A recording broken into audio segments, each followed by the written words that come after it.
Братва, всем привет, всем добрый вечер. Сегодня у нас начало стрима от разработчиков. Потом, естественно, ждем, пока разрабы придут.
Че по звуку, ребят? Потише, погромче, если надо что-то сделать, говорю.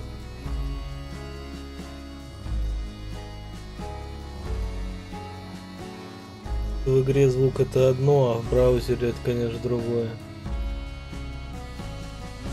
Привет. Ну, посмотрим, что они нам расскажут, покажем. Потом пойдем в хант.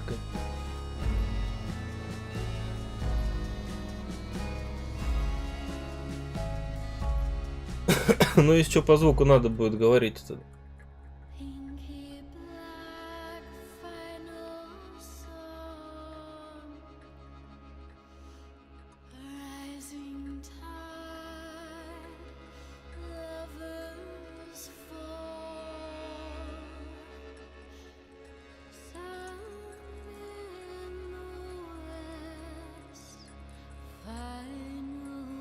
Привет, Палка. Давно не видно тебя, что-то было. Где пропадал, рассказ.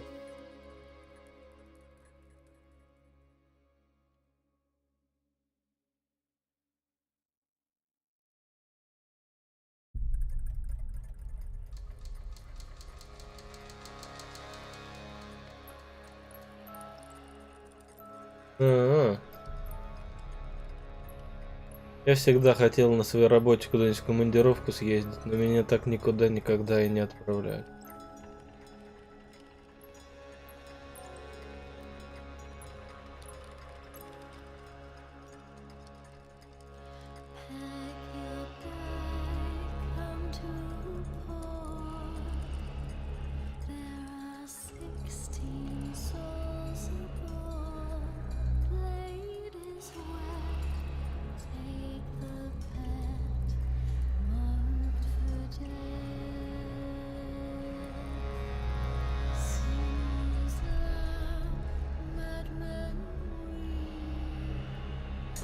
Блин, и сколько это премиум стоит?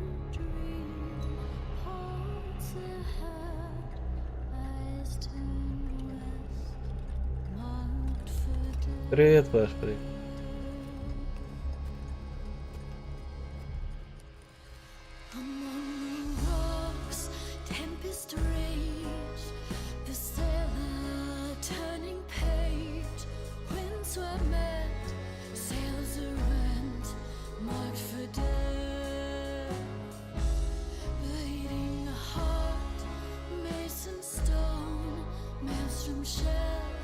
Graveyard bone, everywhere.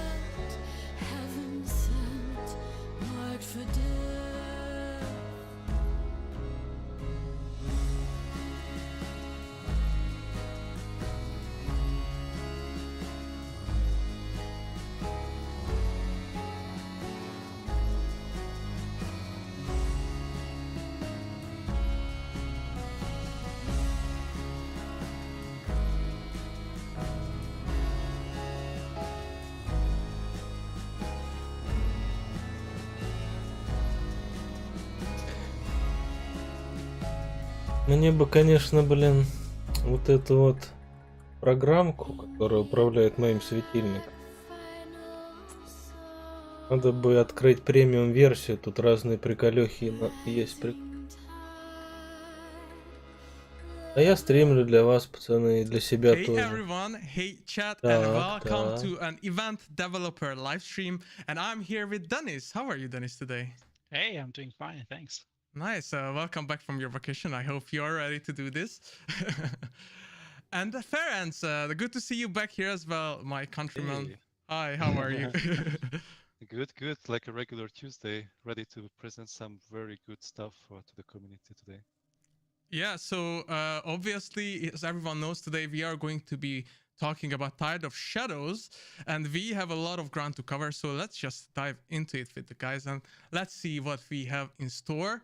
But first, let's start with some news around the event. So, Ну, это what is it gonna happen, болтология Dennis? What are сейчас we looking at right now? начинается, типа. So we are about to get the new event running. Tide of Shadows, it's coming together with update 1.13. So it includes all the cool stuff that you've already seen on test server and on the last live stream, like shooting range, for example, balancing changes, and so much more. And it will be coming tomorrow on PC. У Денниса Шварца that means it will happen on наушники, the 28th, типа как у меня, tomorrow, только, and will end наверное, on покруче. August 23, so around 2 months of time. Yes, and we had hoped to have the update and event released on the same date and time. However, due to unforeseen issues, we will unfortunately have to postpone the console update by a few days.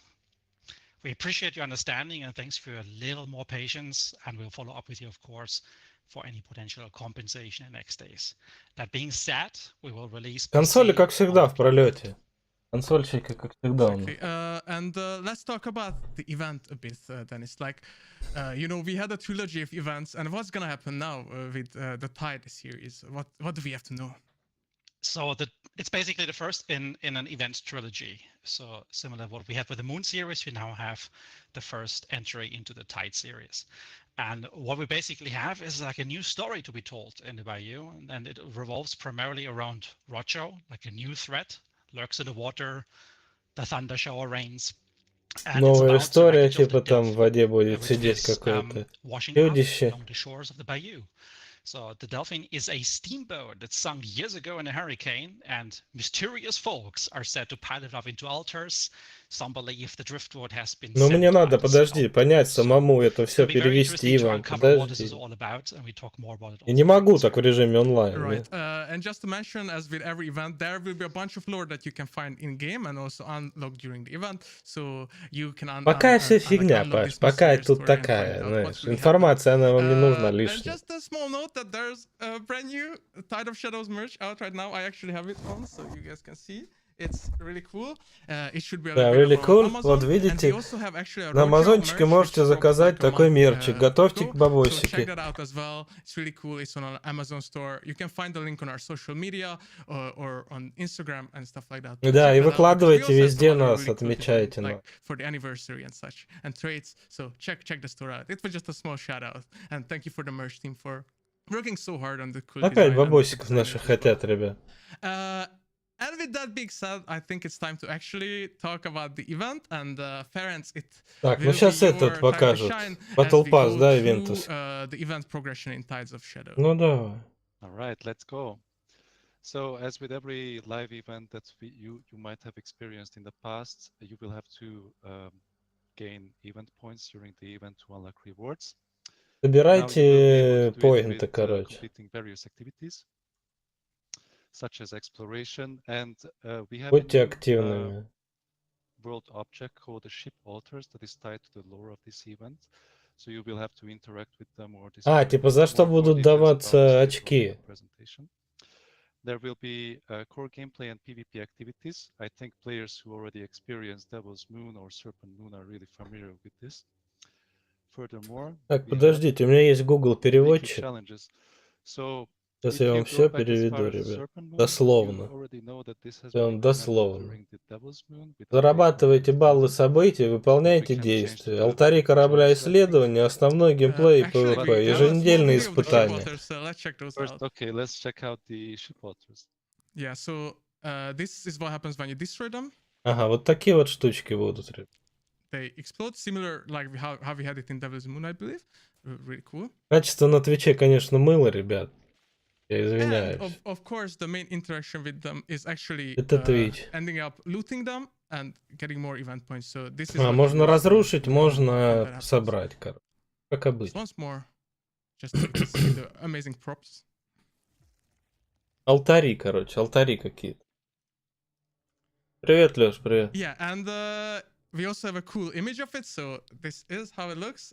Awesome. And again, please check out the lore so you can find out what these really mean. And yeah, friends, you were saying something about event points. So let's take a look at them closer. Yeah, so as you can see, this table completely revolving around, various activities where you can gain event points. Now, the first couple of rows are basically activities that you can do in missions and in quick play. Some of them, not all of them. For example, you cannot extract the bounty from quick play, but you can do the other way Ну, around. это, короче, что, ребят? And then это the challenges, milestones. за разрушенный 2 очка, за залутанный 4 очка. А вот это что? А, и за подсказки. Бонусные подсказки будут.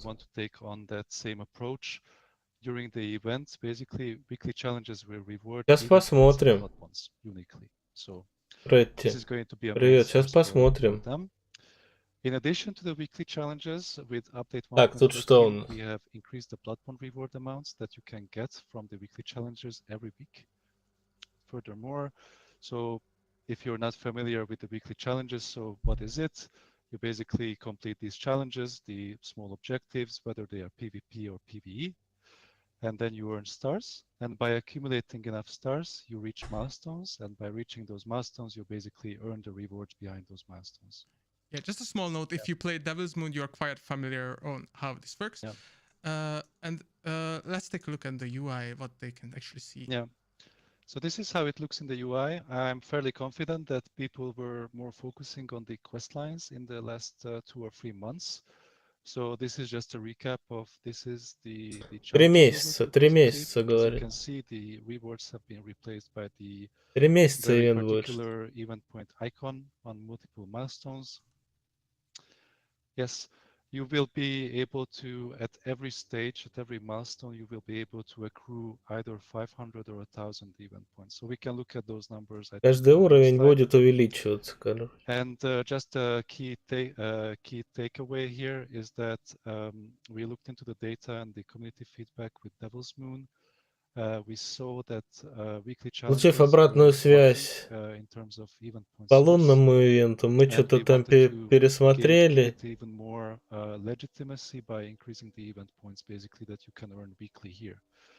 И вот тут немного скорректировали ивентовские поинты.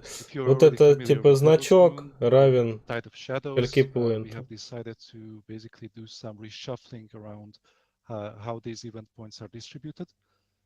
In the past, we had like a declining trend towards the 10th milestone with the 30 stars.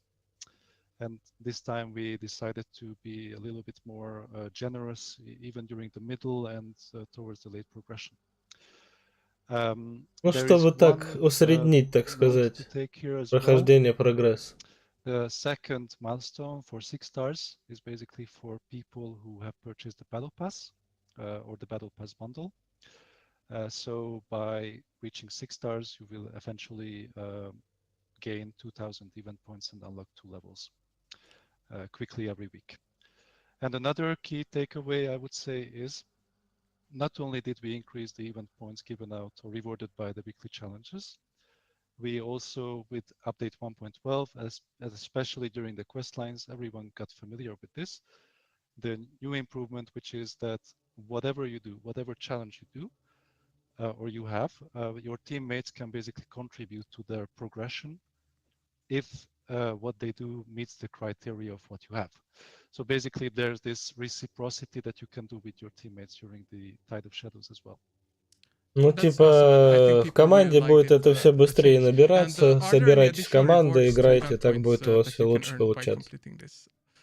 Oh yeah, so we have also decided to go with Dark Tribute. If you can go on the next slide, please. So that's a weekly source. That's a weekly source that the event points, the 7,000 event points in total per week that you can get there is on a weekly basis. But with a dark tribute, you can basically get 150 event points every day if you reach the first milestone. So that is, again, that is every day 150 event points. And another key takeaway here is that not only we gave Типа за выполнение вот этой всей штуки будут давать еще дополнительно 150 ивентовских поинтов каждый день. $100 or even blood bonds. But we have also lowered the XP thresholds. So I think the first Dark Tribute contribution was for 2,500. That got reduced by 500 XP. Second one by 1,000 XP. A third one by 1,500, and the last one by 2,000 XP. So it's going to be easier for people to reach the first milestone and easier for more engaged people to basically reach the end every day. That's awesome. Thank you for explaining. And one more thing, since you also mentioned you can get small blood points in the Dark Tribute, as always. But what happened to the challenges? Because there were some blood bonds involved there too. Did you change anything regarding that? Oh yeah, so as I have already mentioned during one of the previous slides, the Ну, это что-то мне не совсем система их понятна. Я не знаю, если кто-то шарит, то объясните. And they are not tied to owning the battle pass or not. They are for free. They are for everyone. So you can get the rewards regardless if you own the battle pass or not. So do the challenges. Great. Yeah, do the challenges. You can get a lot of event points and even blood bonds, so that's great. So there's another thing returning that we had previously, which are pre-pledged hunters. So how do those work to those that don't know yet? Yes, so pre-pledged hunters are basically hunters that are pledged or connected, tied specifically to a certain pact. More about the pacts later on. Dennis is going to give you all the rundown about them. There are 3 pacts, but I leave it up to Dennis. Even though they have this connection pre-established, each and one of them are going to give you plus 10% on event points earned in missions. So please note that this is just event points earned in missions. This is not the challenges or not another source like the Dark Tribute. Right, and actually, like, here will be a small little teaser for the upcoming hunters and packs. So let's take a look at the pre-pledged hunters already. Ну это список охотников, которые будут плюс 10% добавлять очкам. But Tribal Pact is the first one we see, and you already can see like a couple of familiar faces, but there's also a new face there. Exactly. And what's the second one then? The second one is the Sparkler Pact. So those are really interesting. Really looking forward to talk about them in detail in a minute or so. And they also have a new face there and a couple of familiar ones. So as mentioned by Ferenc, right, like those pledged hunters, they will give you those event bonus points. It's a similar mechanic to what we had like in previous events. Just gives you a chance to have something which is thematically connected to the pact. Obviously, Deckhand had to be part of the smugglers, right? Mm-hmm. Right. Yes. And yeah, we have a familiar pack actually returning, but slightly different. Yeah, the grounded pack is coming back. Obviously more like the undecided. Еще 2 новых скина. The ones that are not committed to either of the sides. 3 новых скина. As you can see, they even have 2 new faces appearing amongst their ranks. So can talk about those in a bit. Yeah, can't wait to talk about how the packs work and what's special about them this time. But for now, we're just looking at the pre-pledge hunters. So, Ferenc, how do you see the UI when we want to use these hunters? Yeah, so this is basically how you see the hunters in the recruitment tab. And you can see that those specific pre-pledged hunters are accompanied by 2 icons, respectively, on the top left corner. We have the icon displaying that they give насчет новых скинов. Plus 10% event points. And just below them, a little bit above their name to the left, you have these very specific whitish light icons, which depict which pact they are pre-pledged to. So you can go through this roster and you can see who is pre-pledged to what. And of course, we have so as you can see, we have 4 pre-pledged hunters per pact. But we also have a I would say a wild card hunter that is Первый. not А pre-pledged, мне, more а so мне пока neutral. что все понравились, ты DLC знаешь. hunter coming out in July, the more Что-то hound. новенькое, свеженькое. So this hunter is not going to be pre-pledged. You can pledge to whichever pact you would like with him, but this hunter will still give the plus 10% event points earned. Exactly. So you have 13 hunters in total that you can get the event bonus points with. So expect to see those around you a little bit more frequently in the next 2 months. Yeah, I can't wait, and it's very thematically fitting when we talk about the packs too. So, and there's a small thing that we wanted to mention, that we want to make this event a bit more exciting. So Другие we will have активности. more ways to earn event points during the event. We cannot just reveal them yet, but they will come periodically, and there will be some exciting things. So please keep an eye out on our socials Хер as его well знает, как regarding this, переводится. and we cannot wait to share more about those as well. But okay, let's talk about how the event works and how do you get rewarded by playing the event.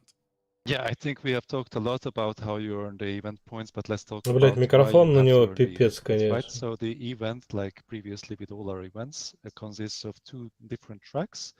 First, we have the free reward track. So Пипец these are the free просто. rewards. And obviously you can unlock premium Блядь, то ли rewards. подальше его Here надо we reward убрать, premium блядь, то ли reward я не track знаю, то ли by настроить как. purchasing either the battle pass or the battle pass bundle. And now, Ben, so let's take a look at the free rewards. Ta-da! So as you can see, it А, looks вот really это тебе awesome. четко We have понравилось? lots of new equipment or equipment variants that are coming to the bayou. We have not only weapons, we have consumables. Новое оружие, новые But the main расходники. takeaway that I would like to point out with the free reward Прикольно. track is that you're not only unlocking new custom ammo, new weapon variants, new consumables, but there's also legendary rewards for you as well, even if you haven't purchased anything. So for example, the car legendary hunter coming to the free reward track. I think we have a legendary knife there in the bottom, and there's going to be a weapon charm as well. And some blood bonds in Event progression, да, это в ивенте будет. Это в So let's ивенте. talk about the differences between the premium progression and the battle pass and the bundle you mentioned. So just the first point there, before we get into the contents of both the battle pass and the other variant. 350 надо, да? It's interesting to note не out that мучиться. we have, if you're familiar with the previous prices, we have decided to lower the prices both for the battle pass and the battle pass bundle.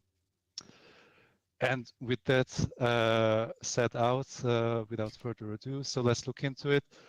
Battle Pass, as I said previously, will grant you access. Я думаю, можно будет сразу задонать. And in addition to that, it will grant сразу you все access открыть, to the extra не points мучиться. that you can earn through the challenges, the weekly Вы challenges. что думаете, ребят? And the Battle Pass bundle, or the bigger sibling of that, I would say already includes what the Battle Pass has, but in addition to that, it will grant you 10 event levels right away. So you boost your progression straight from the start. And it unlocks Ну, я надеюсь, это переводить не надо. new legendary hunter that can be bought separately in the event store, but here you can buy it with buy her with a discount, basically. 1000 тратить нет смысла, лучше если покупать уже сразу. People asking because of the previous slides about all the things they sell. Don't worry, we will talk about all the weapons, all the custom ammo you may have seen, the little bug maybe. So don't worry about that. Слушай, ну я тоже об этом подумал. Я, наверное, сегодня закину. По старым ценам пусть будет. Like emphasize on this again, like so everything which is gameplay related is on the free track. So if you're looking forward to any of the new weapons, you want to try them out, you want to unlock them and play with them, like that's all part of the free. Oh yeah, thank you, Dennis, for pointing that out. Yeah, that's correct. Yeah. Я тоже что-то слышал про подорожание, то ли скидки отменят, то ли подорожание будет. Это я тоже слышал. Так, следующий охотник. Да, ебать они сколько скинов сделали, ребят. Скинов понаделали, ребят. Блин, вот это компас прикольненький. Компас или что это? А, компас, да. И ниже тоже прикольная голова. Прикольный. А мне не очень понравилась тетка. Вот этот прикольный чувак. Yeah, so now we talked about the battle passes. Let's talk about how people can actually get them and the event store itself. ну So все, yeah, basically сразу you за can 350. purchase the battle Берем и pass or the все. battle pass bundle. I Не think забиваем we голову. even showed like an in-game footage about this couple of slides before, but through the event progression track, or you can go to the event store as you can see it here, and you can purchase the battle pass or the battle pass bundle. Вот эта Important to бродяга point какая, да? out, Тоже you can интересно. only purchase either of them. Okay, so you cannot upgrade from battle pass to battle pass bundle, or you cannot downgrade, right? So you have to make Бродяга a интересная decision какая-то. before doing either, I would say. As you can see, we also sell event levels. Now, in the past, we have sold event points. I think it's easier to grasp, you know, that we are not selling 1,000 event points, but we are selling an event level, or we are selling 10 event levels. And now the interesting part here is that while you can buy them individually or in bundles of 10 here in the Ну event да. store, we have made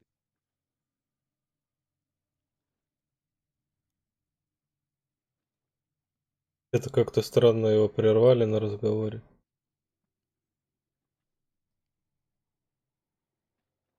Можно отдельно покупать.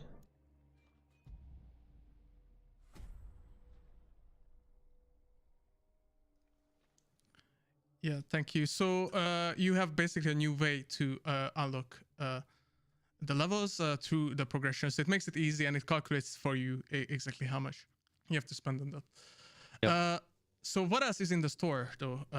Because we've seen those hunters. Have a quick look. I think we might have lost the audio from Ferenc when you Ah, switched to okay. video earlier. Ah, here, is there audio now?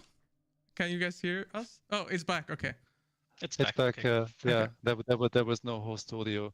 So just quickly recapping what I was. Yes, sorry, what I was saying during that small video clip. We basically saw that you can select whatever level that you haven't unlocked yet. By doing so, it will calculate the price of purchasing up until to that level if you wish to, and then you can easily go click on purchase levels and then check out, and you will get all the rewards. Awesome, thank you. If you still have questions about this, we'll also have a Q&A section at the end, so we can also recap it there for you.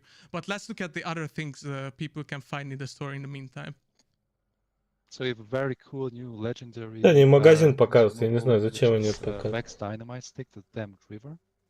Типа, goes well with the theme of the event. динамитик прикольный, гля, other какой. legendary hunters as well. So as I previously mentioned, you can purchase the Guardian of Rain, for example, individually, or Это as там part of the серьезные, event as well. ребят. And then there's the Fengshirer. So these two go very well together, and they are part of the grounded pack, right? So I expect lots of them running around in the bayou during the event. Yeah. Awesome, and I believe that's it for the Прикольные store part. ханты, прикольные. So there Мне is a new нравится. mechanic in the battle pass. So it's called overspill rewards. So what is that, Ferenc? Yes, so essentially, and if I haven't mentioned it earlier, the event progression consists originally and officially of 50 levels. Each level is 1,000 event points. But if you get to the end of the event progression, there is a bonus level, which is the overspill reward. We call it like level 51.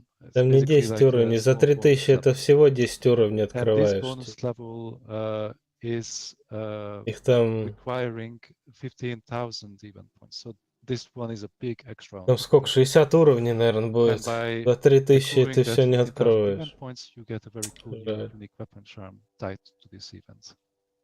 And let's take a look at that weapon charm. Let's take it. So it's basically the use horn weapon charm. And если все пройдешь, вот такой эксклюзивный кармик получишь. And just to mention, do you need the battle pass to earn this, or can everyone get it? No, fair point. We already shared the battle pass overview for the free rewards. You don't need to own the battle pass or having purchased the battle pass bundle. So this is a free reward. If you grind your way up to, well, in total it would be 65,000 event points, then you get the use horn as a reward. That's great. Thank you, Ferenc, for explaining. So this is how it's visible on 50 уровней. Да, 50 уровней. Yeah. Прикольно. So you can see here the very Блядь, last вот level is этот. basically of the event progression. The use horn basically being the Блядь, bonus как его, level. ебаный, компас. Yeah. The premium rewards are basically Да, но marked. делать If нечего. you guys are not familiar Компас with this, but классный, the компас мне вообще нравится. horizontal carousel, you can see that there's like small locks or crosses on certain rewards, and that's basically a visual distinction that they are premium Сколько весь rewards. Battle Pass стоит? Even if you unlock those levels, you would need to own the Battle Pass or the Battle Pass bundle to unlock them before the event ends, right?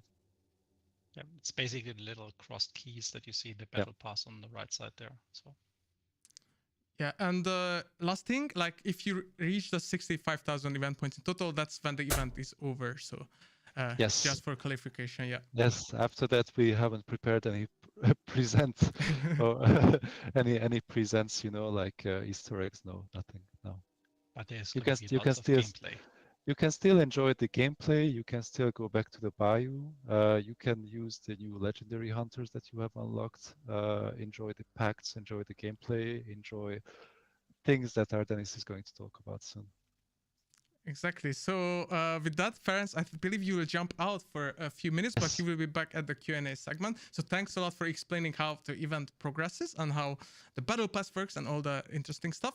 And now we will go to the gameplay side and all the gameplay changes with Dennis. So my pleasure. I give you the floor. See you in a bit.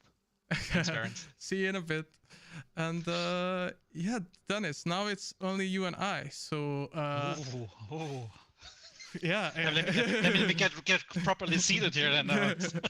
Хорошо, те шуточки Actually, one эти. thing I wanted to mention Денис, мы с тобой остались с глаза на глаз. that 1.13 also arrives with the event, and we didn't really say what's in 1.13. So could you maybe just quickly recap what it also arrives with that?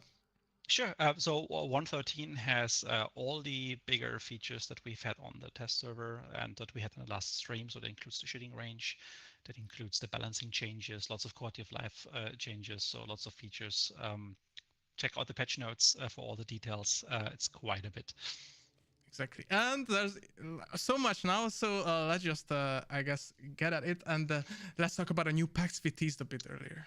Yeah, let's actually go one step back and quickly let me give like an overview about the gameplay mechanics in general, which is for those who have played the last events, you know all about what it means to pledge your hunter. All it means what the different pacts can do, that like the effect they have on the gameplay, offering you unique traits.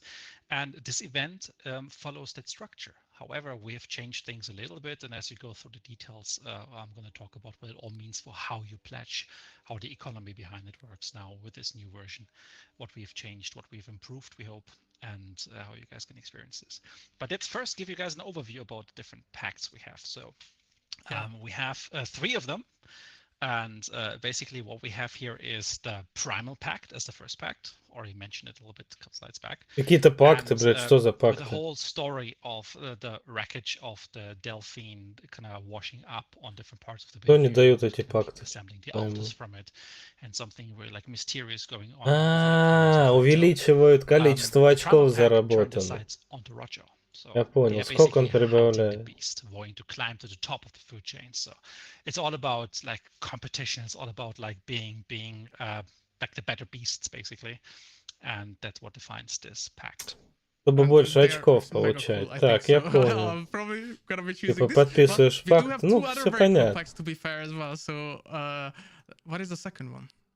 So the second one is the Smuggler Pact. Нет, это So the дополнительные smugglers, they're a bit перки, more, bit more ё-моё. mischievous, they're a bit Это more, новые какие-то эти будут. down to their own profit. So like they can assist Как with the земной wreckage вот этот and вот vote to make the огненный. money and make their money. Блядь, я уже и wherever they забыл can, про right? это Like if все. whatever it's due, like they're gonna collect. А он типа рассказывал, мы everything типа that is учли pact is ошибки defined by its being прошлых profitable. As you пактов, see, like туда-сюда. Carcass Gunrunners, Все проанализировали, the блядь. deckhand is part of this pack. So all of those more shady characters we have. Провели работу над They're ошибками somehow и вот affiliated with them. новые And yeah, I пакты, cannot короче. wait to reveal the traits for them because that's very exciting. And then, as you mentioned, the more natural pack in the middle ground. Праймал это что-то животные какие-то, смуглер это что, какие-то, блядь, мореходы. А вот это что, граунд? Земельный пакт или как?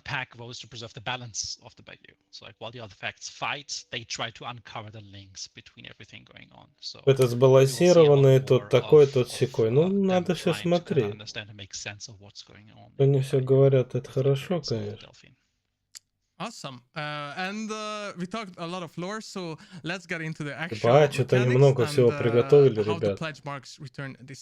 Это не точно выпустят одно? Previous event, we had established pledge marks as a means of getting a resource that each of your hunters can collect by playing, and they can spend that resource. И по максимуму 4 охотника можно будет в своем списке. To unlock specific powers of your pact. So by playing more and more, being successful with your hunter, you had a chance to get and experience the higher like traits that each of these pacts offered. How we have changed this time around is that we actually are turning the pledge marks more into a resource you're actually spending. So you can still only carry 4 on a hunter at a time. So we encourage you obviously to do something with them. And you can still only earn a maximum of 3 in a single match. So same rules as we had the last time, just the numbers have changed a little bit. So you get 1 from collecting the first 20 event points. So it's the exploration path. You can get 1 for banishing the first boss target. Да я сам не пойму, что тут, блядь, они говорят. Ну, короче, по аналогии с прошлым этим, с прошлым ивентом, будут пакты. Эти пакты, блядь, собираешь, короче. Ходишь, собираешь на этих, на саплаях или где они были. Тот сток поинтов дает, тот сток. Yeah, so the burn traits is a new category of traits that we're establishing, and burn traits are traits that will disappear. They'll go away. They're temporary. And what it means is that by spending your pledge marks at the pledge post, at the supply points to specific pacts, you might get that particular trait for a moment, and then depending on the trait, it gets destroyed when its condition activates. Что-то разрушить можно будет. We talk about them in разрушить не but they are basically a new category of trait that you just can't get in the roster, right? That you have to somehow get them in the world. And for this event, obviously, that means you have to engage with the pledge marks and then invest into them at our supply points, the pledge posts. Yeah, and we actually have an image of them, so let's take a look how they actually look like. Yeah, so they're a little bit different to regular ones, as you can see here, like this. Вот так они выглядеть будут. This is like, in a minute we talk about is like how you will experience them also at the supply points, as you can interact with them and kind of purchase them for the pledge marks there, as you have pledged. Ну, двое похожи друг на друга как-то, нет? The first trait here is a regular one, and then you see that the other 2 are, in this case, burn traits. Yeah, so let's talk just a tiny bit more about pledge marks. So how do people actually pledge to something, and where do they have to go, what to do? So the supply points have these 3 pledge boxes, 1 per pact. And unless you have one of those pre-pledged hunters we talked about earlier, you can choose which of those 3 pacts you want to follow. And by going to that particular box, interacting with it, you have pledged a hunter. Now, in the previous event, that meant depending on the amount of pledge marks you had, you already gotten a trait.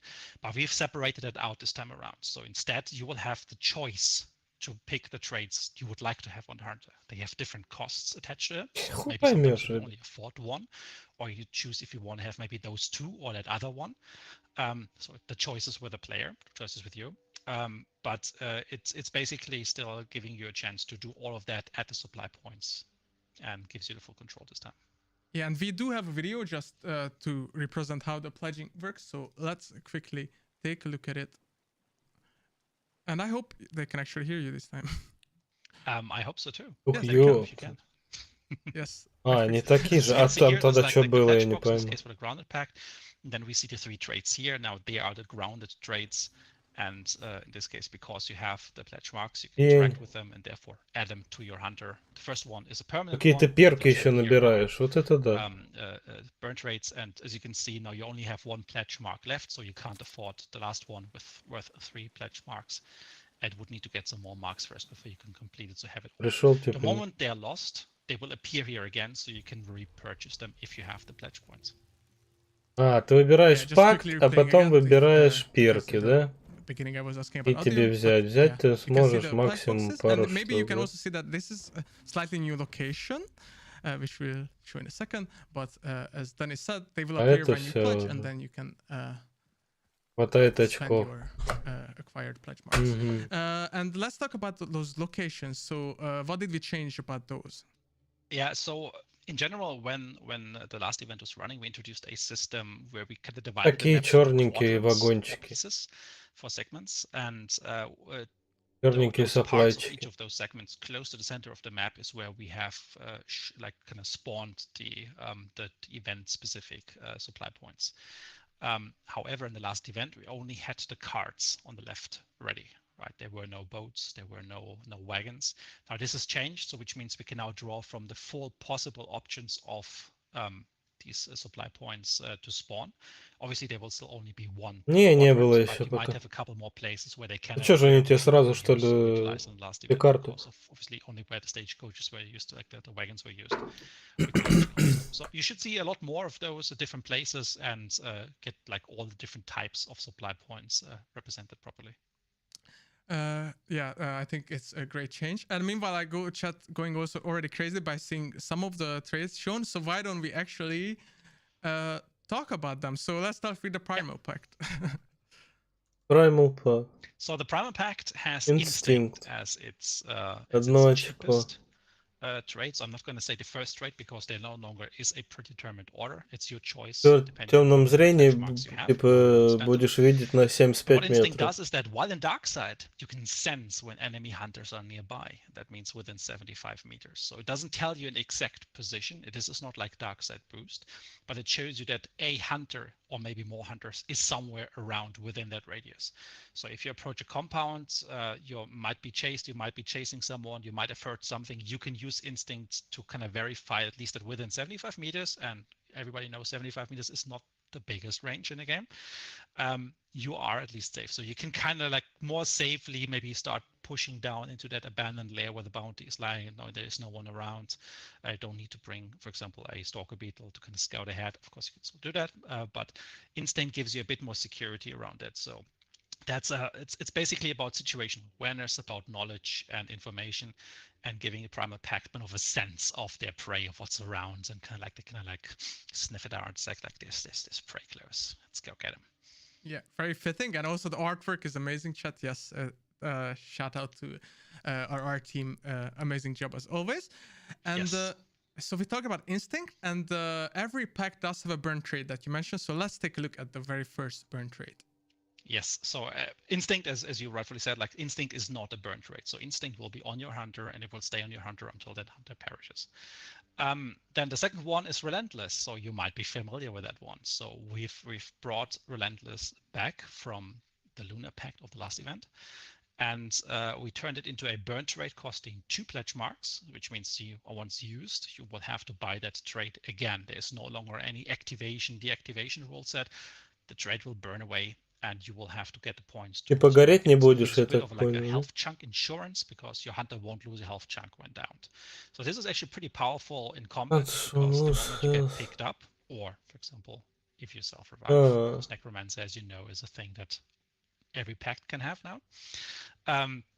We have не будешь полоску терять, когда упал. One comeback without the penalty of already being short on health chunks. So if you combine this with a recent resilience changes that give you like the full health restoration, it means you can technically stand up with 150 hit points right there. So very powerful, but also very situational. So something that gives you a bit of like, I think I used the word insurance before, which I think is kind of like a good description of this. It gives you, if you see that one time getting downed, you can recover from without any sort of downside. But obviously after that, you will need to get and spend, like the pledge marks and spend it on a supply point again to buy relentless to get the shield back. Yeah, awesome. And of course, people that played the previous event are maybe a bit familiar with this already. So let's move on to the second pact, the Smuggler Pact. And it's going to be very similar to every pact, that there's one trade for one pledge mark and one burn trade for 2 pledge marks. Yeah, exactly.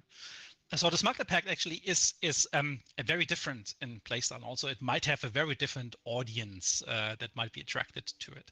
And this is something we want to try out a little bit and see how you guys feel, like how it resonates. It's a bit of an experiment a bit. So the first trade is Mariner. Now, Mariner is again like not a burn trade, so just have it on the Hunter, and it gives you health restoration while in water. Now, health restoration is marginally increased while exposed to heavy rain as well, which means that at least you benefit a little bit from, when we talk about Thunder Shower later, the gameplay changes around the heavy rain. But primarily, the health restoration is greatly increased. Жизни восстанавливает в воде, что ли? Моряк? Like for example, Моряк? Next to healing waters or just bigger swamp areas. And while inside, you will heal up very quickly. It's almost like getting like a regeneration Похилиться в воде может. Just at a very, very high speed. But it's again situational because you need to be in around water. If you fight in an area, let's say on the Zal where there is no water nearby, it doesn't give you much. Yeah, but a hint that, of course, maybe you guys seen something about Rojo and stuff, so this can be pretty useful. Yeah. So we have a feeling. We have a feeling that water might have a stronger purpose and a stronger relevance to many of you during this event. Exactly. So I think that there might be some hidden synergy for you to discover. Exactly. I couldn't have said it better myself. So what is the burn trade for this? Because that's something really crazy. So what does that do? So the burn trade is called Gun Runner, and now this one is like for all the greedy people out there, like the ones who just want to make money. That's your chance now. So basically what Gun Runner does, it removes contraband status from the main weapons on extraction. So if you have pillaged, if you have plundered, if you have taken loot, then and you make it out to the exit, you can Да, раньше больше, 2 раза больше патронов будешь лутать. For removing contraband, which means you actually profit from loot you take from other players or that you found in towers or anywhere else. So it's a very, very strong motivator for those people who just like, well, like read it out, like sit in the shadows, just wait for the moment, scavenge afterwards. Which, to be fair, it can be very, very fun. I do enjoy that myself sometimes when playing solo, just like observing a little bit. Oh, the fight is over. Let's see what I had. Oh, some of them are not burned. So you can kind of go in, and then there's like another bonus to the profitable part, which is that you receive 2 extra ammo from ammo resupplies. So you know that with 113, we also introduce our weapon changes to ammunition. And that means you will get more ammunition now reliably while you have Gun Runner equipped. But obviously the moment you extract with a weapon that is contraband, it will destroy itself, then you need to get it first, so it's not there forever. But it gives you a chance to run some of the weapons with a higher chance of resupplying them a bit faster. Again, you might not benefit from some of the other traits than the other packs offer that might make it more survivable inside a fight, for example. But this one is actually pretty good for running specific loadouts and kits. So it's a nice secondary effect besides the contraband. Yeah, I can't wait to see how. Это контрабанду можно будет, что-то с контрабандой можно будет делать, я так понял. But that's all about the Smuggler Pact, and let's get to, again, the grounded one, the Balanced Pact. So what are the traits here?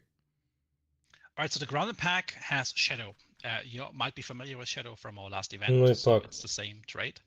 That monsters can't see you, but they can still hear you. The boss targets and the wild targets are immune to this trait, so it's just for moving around the world. But you can kind of already guess, like, it has received a bit of a buff. Мобы что-то не будут тебя, да, чувствовать. The moment you have it, basically that hunter И has босс. the ability passively on them until they die, or remove the trait for whatever reason. So И какой-то иммунитет. А у босса типа иммунитет на это, да? Like skip through larger crowds of AI, use them to like kind of like lose pursuers, since they have to maybe fight the AI. You can get to areas without making too much noise. But keep in mind they can still hear you. So if you just run through, they might still go like aggro, and as a consequence, some people might pick up the sounds. Yeah, it's such a weird experience when you run through the AI and they like kind of like obviously hear you walking, so they grunt at you and stuff, but they don't attack you. It's hard to get used to, but it's very fun to play with. And of course, the Grounded Pact also has a burn trait, which is Remedy. Yes, so remedy is the burn rate, and it's a new ability as well.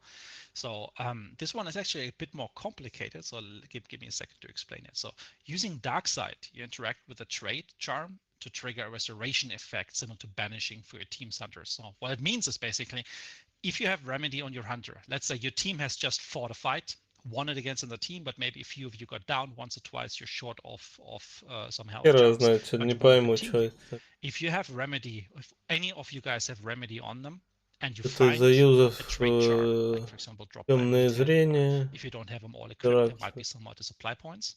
You can interact in dark side with that. This is kind of similar to what Serpent is doing, or just like a circle filling up.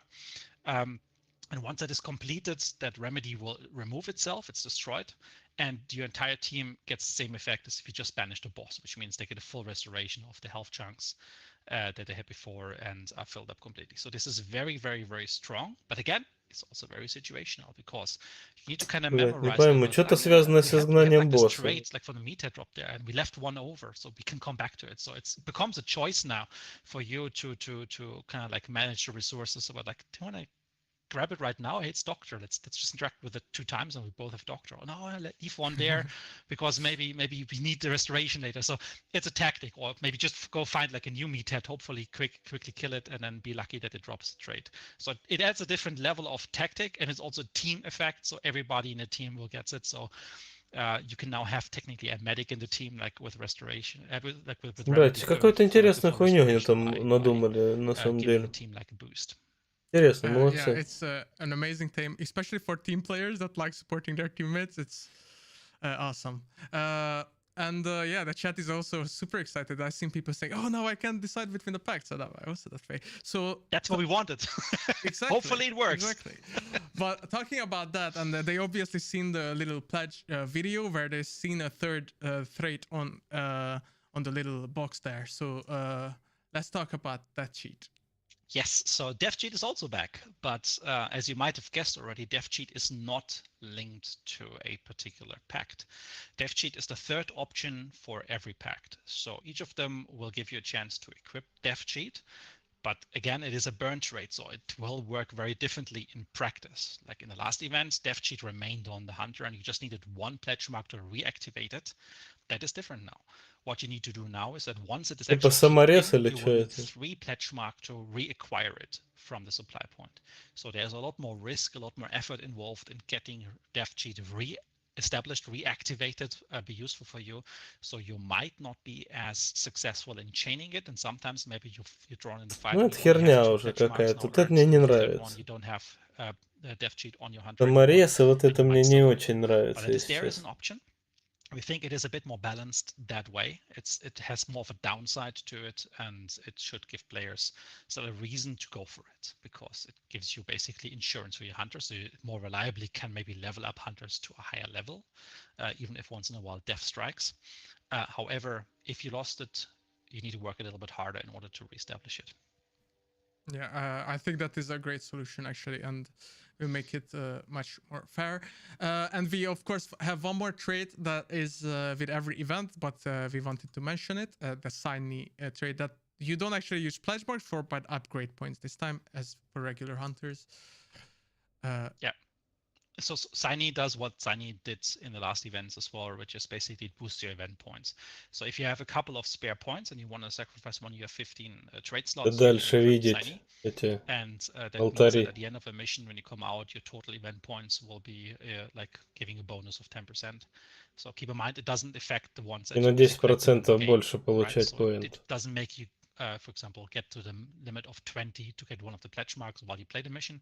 But for the total amount you kind of leave the mission with, this is what the bonus is applied on top, the boost is applied on top. So if you want to progress a little bit faster, go for Shiny. Yeah, great trait. I always took it because it helps a bit. So I think that's about the traits. If you guys have any questions, trait related, please write it in the chat. And of course, our lovely mods are collecting it for us, and we'll try to answer it in the Q&A. And of course, you can ask them there too, so we can get back to them. But we have so much stuff to cover still. So I think Dennis's favorite part is this anyway. So let's talk about the new arsenal and all the new toys to play around with. So a lot of them have been teased already, but the good thing is we can now go a little bit more into detail about some of them, what they mean, what the reason behind them is, and what we can do about them.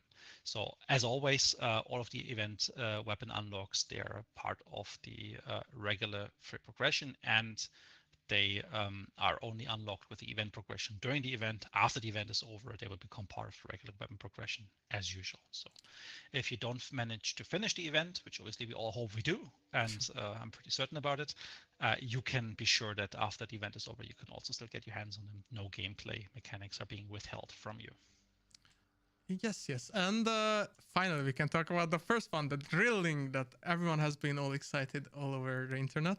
So what is the drilling, Dennis? So the drilling is a combination weapon, technically. So it's basically a mix. Это сейчас будут показывать типа новое оружие. Different combinations, constellations of what drilling can be. The one we've picked for the game is the one with 2 rifle barrels and a underslung long shotgun barrel. Now, what that means is that you have 2 medium shots that you can in quick succession. I mean, everybody knows how the rival plays, right? You can have the second barrel fire very quickly after the first. Obviously, you have to compensate for the kick and everything, which might be a bit more of a problem or challenge, at least, if you have to be precise. But you also have that underslung shotgun as your secondary. As I mentioned, it's a long shotgun barrel, so this thing is as potent as a Romero is. However, there's obviously some balancing measures part of it that, for example, the reload takes a lot longer than it does on the Romero. So it's not just a Romero plus a rifle. It is attributes of it mixed together. So you have to give and take a little bit. But overall, the weapon gives you quite a lot of flexibility, as it is both a medium rifle with 2 shots loaded in and 1 shotgun shell underneath that you can quickly swap. Типа столько патронов будет, что? And on the screen, you can see that the medium ammo capacity is 2 with 20 reserved. And for the shotgun, 20 средних патронов with 5 reserved. And just for those that are not familiar how to use these combination weapons in Hunt, you have to press the hotkey. It is X by default on PC, where it will just do an animation where it switches between the 2 ammo types. And we have a very cool image of it. And here you can see it very clearly and nicely. And we also have an amazing video. Она будет стрелять средними патронами, прикольно. In action.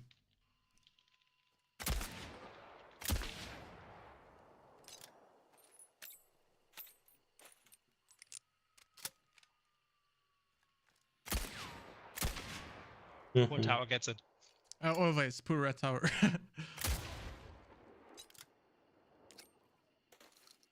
Типа как Ромеро она будет нижний ствол стрелять. So as you guys то как seen средний it, the 2 ствол. medium shots can be fired quite quickly. So the reload and then switching to the shotgun, and as Danny said, it is basically a Romero shot. Some balancing changes, so I cannot wait for everyone to try this out in the event, and of course let us know how you like it. But let's move on to the next thing, which is the railroad hammer, Dennis. Yes, so the railroad hammer is a new melee weapon. It's a medium slot, молоточек, кувалдочка. But this is the blunt melee. Средний слот будет занимать. However, we didn't just want to put the sledgehammer in the game. Like back when we introduced the combat axe, we were still in early access. The game was just less matured, so it was the best option for us back then. But this time around with the railroad hammer, we wanted to at least give a bit of a different aspect to it. So it is similar to the sledgehammer, but it's not exactly the same. And that means primarily it has slightly less damage. However, it also consumes less stamina. The damage is still good enough. You can kind of insta-kill an emulator with it easily, but you can just do a few more strikes. So it kind of is in spirit also what the dusters are compared to the other melee weapons as being a very economic choice. Now, this one, compared to the Combat Axe, just gives you a chance to do a little bit more with it. Against bosses, it probably doesn't matter. Не знаю, зайдет, нет она вообще, как считаете? Normally would have dealt, but against regular AI, like specifically emulators, armored, etc., it just becomes a little bit easier to use. Специфическое реально оружие. You mentioned killing an emulator with it, so why don't we take a look at that quickly, just so you guys can see. Yeah. Типа ради эмулятора. Safe for now, tower. Oh, poor emulator. Rather straightforward. Эмулятор с одного удара сильного добьет. It's gonna be fun because it's not the only medium slot item that comes in this update. So let's talk about this one, Dennis. Yeah, so we also have the Mark II Uppermat. I talk about the name in a second. Uppermat. Let's first talk about what it actually is. So as you might have already heard or guessed from some of our reveals before, is like it's a medium slot long ammo pistol. So medium slot means that obviously it requires 2 hands to operate. It is quite a heavy piece. It's the heaviest handgun that we have in the game, but it's still a handgun. However, that means it cannot be used for fanning and you cannot dual wield it. So there are some severe limitations on it, which might give some of Два the нельзя взять, да? Let's start with Или the можно? still like an Можно advantage, взять obviously. 2, да? However, it does Файнинга have the нет. flexibility because it comes with the underbarrel shotgun that the Mat билдинг. has. So this is exactly the same underbarrel shotgun. It's not like long or anything. It's just the same thing. But it gives you that shotgun ability alongside Также a long ammo подствольник pistol, будет. which is pretty powerful. And capacity is 9/9, so you get like 50% more rounds loaded into the drum, and the same extra ammunition as the uppercut has for comparison. И We обоймы. see this thing to compete Одна заряжена, одна в запасе. И since it is a medium 4 патрона. So compared to, for example, an Дроби. Obrix, compared to other choices, like it might be very Не interesting. густо. So we expect and hope that there's going to be a lot more like interesting builds assembled from 2 medium slot weapons, or obviously people just going quartermaster and just having that heavy piece. So what about the name? Because chat is going crazy. Yeah. So the name. I mean, we talked a lot about this actually internally about like how we're gonna name it. And if you were to just go by our nomenclature, like how we name weapons and variants of weapons, it would have to be called the Mat Mark II Uppercut, because uppercut is what turns it into that long ammo, just as, for example, a Talon or like a bayonet or a scope or a Swift. We're going to repeat these names usually for weapons doing similar things. However, the uppercut has such an iconic role in the game. It's so well known for that particular name that we felt that we just can't name it like that. And it would be a similar dilemma as, for example, if you would ever introduce, let's say, a second Aftermath, right? Like it's like, no, it's the Aftermath, it's the uppercut.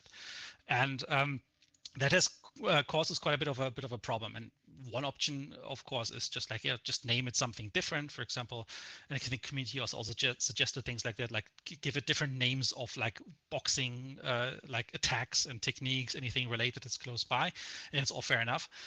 However, we went with the upper mat just for one hand, having that proximity still to the uppercut part of it, that kind of like identifies it as being a long ammo, while not sounding exactly the same. There's obviously a little bit of a pun in there as well. Прикольный ствол. Мне кажется, должен зайти. Fine.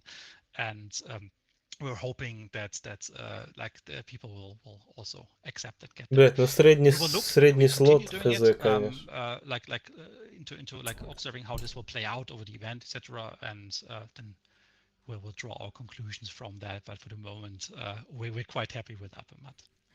All right, and since we talked a lot about name, why don't we actually look at it in action so people can actually finally, for the first time, see it and the two-handing. Yeah, so as you can already see, like this thing kicks like a mule.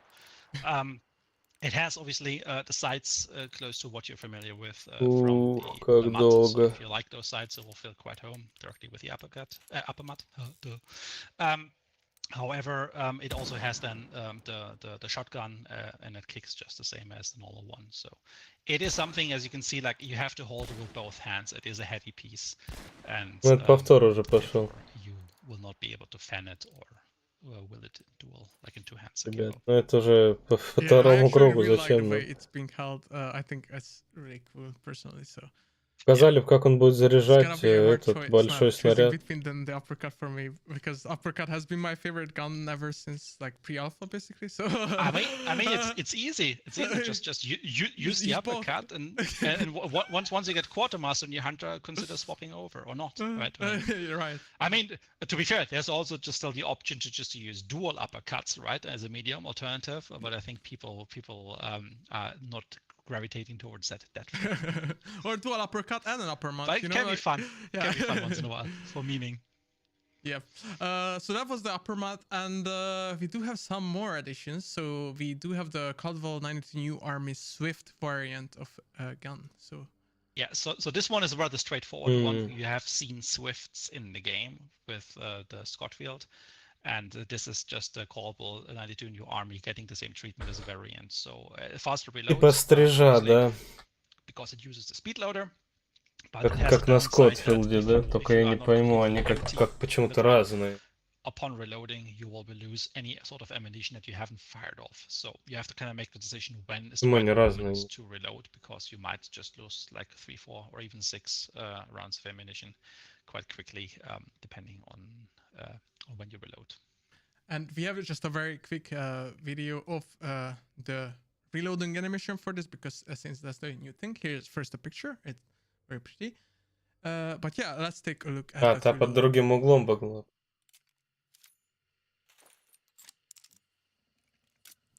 Yep, прикольно. Да, прикольно. Yeah, just one more time. Really cool. Да. Really and cool. I actually really enjoy the new army in general. So it will be very good for like new prestige, early prestiges. I think so. Awesome. Absolutely.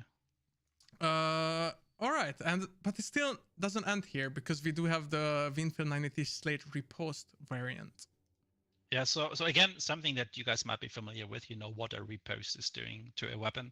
So we're talking Кинжал такой неплохой, как сабля прям. And саблю прилепили. Basically is very effective in close quarters. The main thing, obviously, compared to a normal bayonet, is that it uses the blade for both attacks, like the regular and the heavy melee attack. So that means you might want to bring some dusters or something else in case emulators show up. Я, конечно, такое оружие не очень люблю, если честно. Со штыками. This is the first time we have a repost now on a close quarter weapon, right? We have it on the Martini Henry and other weapons, right? But like this time, it's like we're on a shotgun, so we're gonna see how the slate will perform with that additional charge option. Like it's a proper trench shotgun now, and there weren't even trenches. And since you mentioned that it does replace... Ну, Дейнис доволен, Дейнис счастлив просто. По нему видно, глянь, как улыбается.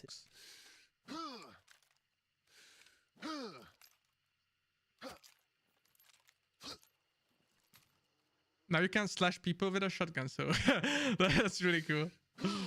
It gives you just a chance to use it. For example, just a couple grunts being close by. Just use a couple of light attacks, and then just it's a lot easier, a bit more economic than, for example, what the bayonet can do, right? Like which just uses the bayonet for the heavy melee attack and takes quite a bit of stamina for it. Yeah, great.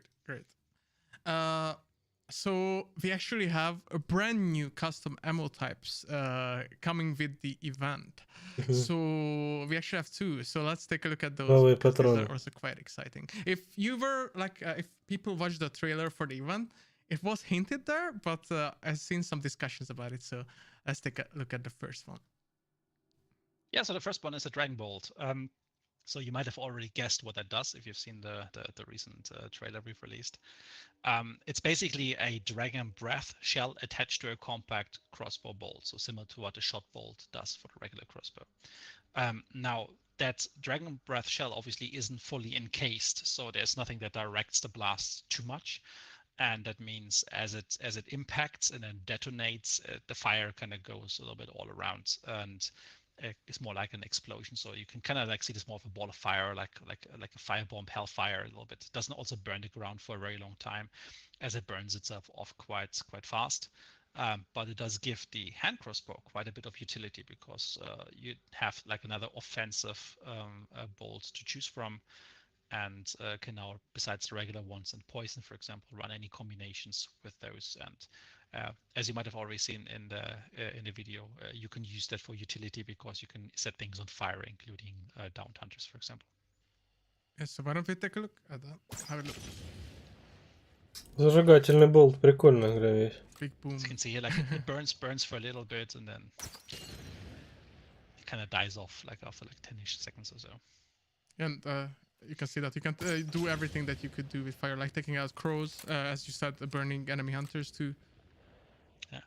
Now you can be very cruel by just basically going into the mission with both a choke bolt and a dragon bolt, and you can put people at your mercy by setting them on fire and then like extinguish them again, setting them on fire again. Do what you like. Yeah. Actually, like, is this the first weapon custom ammo that can actually set down hunters on fire? I've seen that. As a custom ammo, yeah, because so the way setting things on fire works is that they need to be in a fire, like in an area that is burning. And for example, Dragon Breath or Incendiary Ammunition, they don't do that, right? They just give you fire on impact, so they don't saturate an area. This one, as it explodes on impact and leaves a bit of a fire area, actually has that ability, similar to like what a lantern does or a firebomb does. Awesome, really cool. Can't wait to see it on enemy hunters, of course. And the other one is for the bomb lance. Yes, so the bomb lance, I mean, not only does the bomb lance in 1.13 has the ability now to equip 2 custom ammo types, something really new, and we think is really, really exciting. It now also gets 1 additional ammo type that you can bring in. Now, this is basically an explosive lance of sort. It's a bit different from the basic one, so it doesn't for example, insta-kill like a player or meathead if a protective max it's more closer to what the frag arrow is doing. So it has a delayed fuse on it, so it doesn't detonate on impact, so people can't try to... Не, ее обычно же к вечеру выкладывают. Like a little bit like these С утра точно не жди. Corners. Obviously, it doesn't bounce big, but like it still gives you a bit of a safer option if you're close by, because it only goes up with a delayed fuse and then obviously causes bleeding damage as a result. And being coated with wax dynamite stick, you can safely use it in and around water, and that might be a running theme of this event. That water is kind of like present and more relevant. So you might find this come in quite handy in some situations. Yeah, while you were talking, Guy showed how it actually looks when you shoot that thing in the water, and it does explode. And as Dennis said, it may come very handy in the event. So, yeah, like it technically can one shot, but you would need to hit the guy directly, and he would not need to move. It's a very, very short radius. It's a little bit weaker than what the frag arrow does. So типа он не сможет бежать, он сразу взорвется и все. Use this to saturate, to prepare push by them having to stop bleeding, and just use it as a tactical option, similar to what Dragon Breath is doing with the fire roll set. This one is doing with fragmentation, so bleeding roll set. Yeah, I think. Еще и будет кровотечение давать. But other than like new weapons and variants and custom, новые we расходники. actually have some new consumables as well on the way. And yeah, this one is. Это, конечно, вообще прикольно. My favorite. My favorite. And, we will also need a new name from the community. Жук, который будет давать дым. But what is it? That is. I mean, so the regular stalker beetle is called Steve. Ну, прикольно, right? В принципе, прикольно. Maybe this guy turns into Chuck or Charles or someone else. Let's see what sticks in the community. Типа тип кидает жука, залетает, они кашляют, и ты бах-бах их быстренько и все.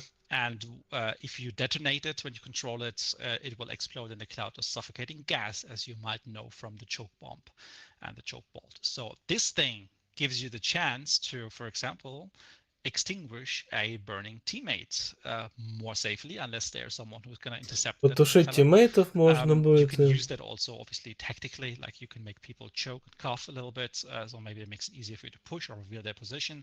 So you can use it differently to the stalker. Иммунитет к дыму, короче, я так понял. In terms of detonating and causing bleeding, damage, etc. But it is a bit more of a utility consumable for you as well. So for example, you might choose to say, I'm going to leave my choke bombs at home and actually run one of these guys. I can use them for scouting, and maybe if there is the chance that I need to extinguish like a burning teammate, maybe I can use and sacrifice my choke beetle for that, for the same effect.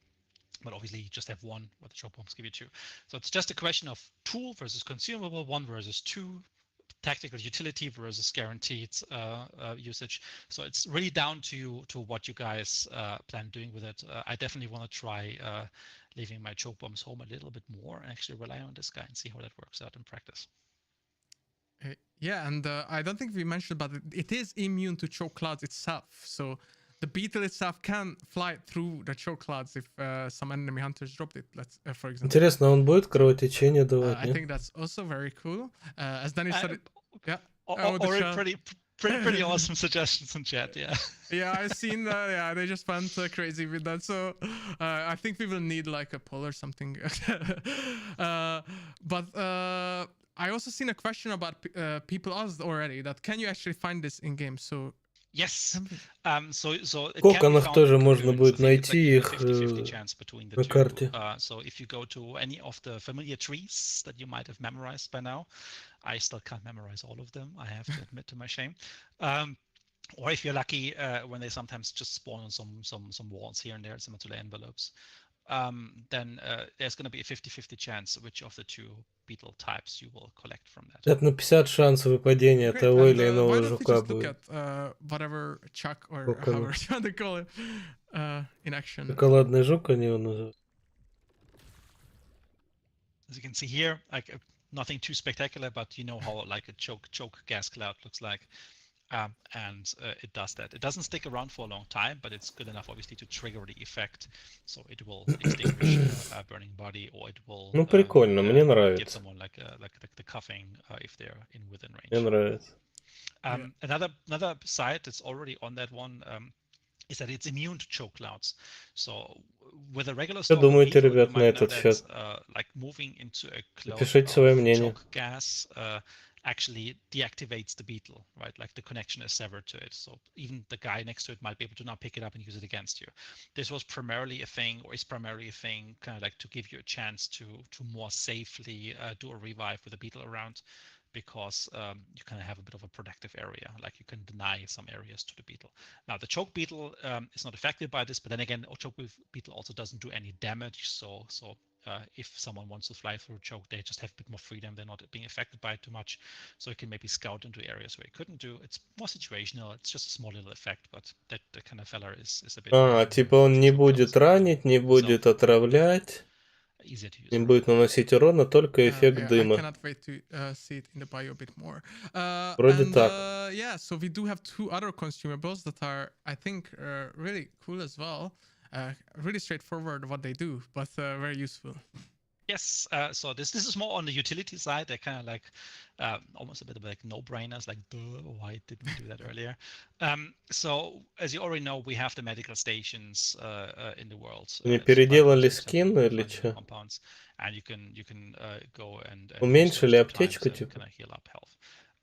Маленькая аптечка. Делит 100 хп. Разаюзать, ага. Besides running the trade we talked about earlier, you can now place this on the ground somewhere. Your team can use it. Вот так ты ее типа ставишь.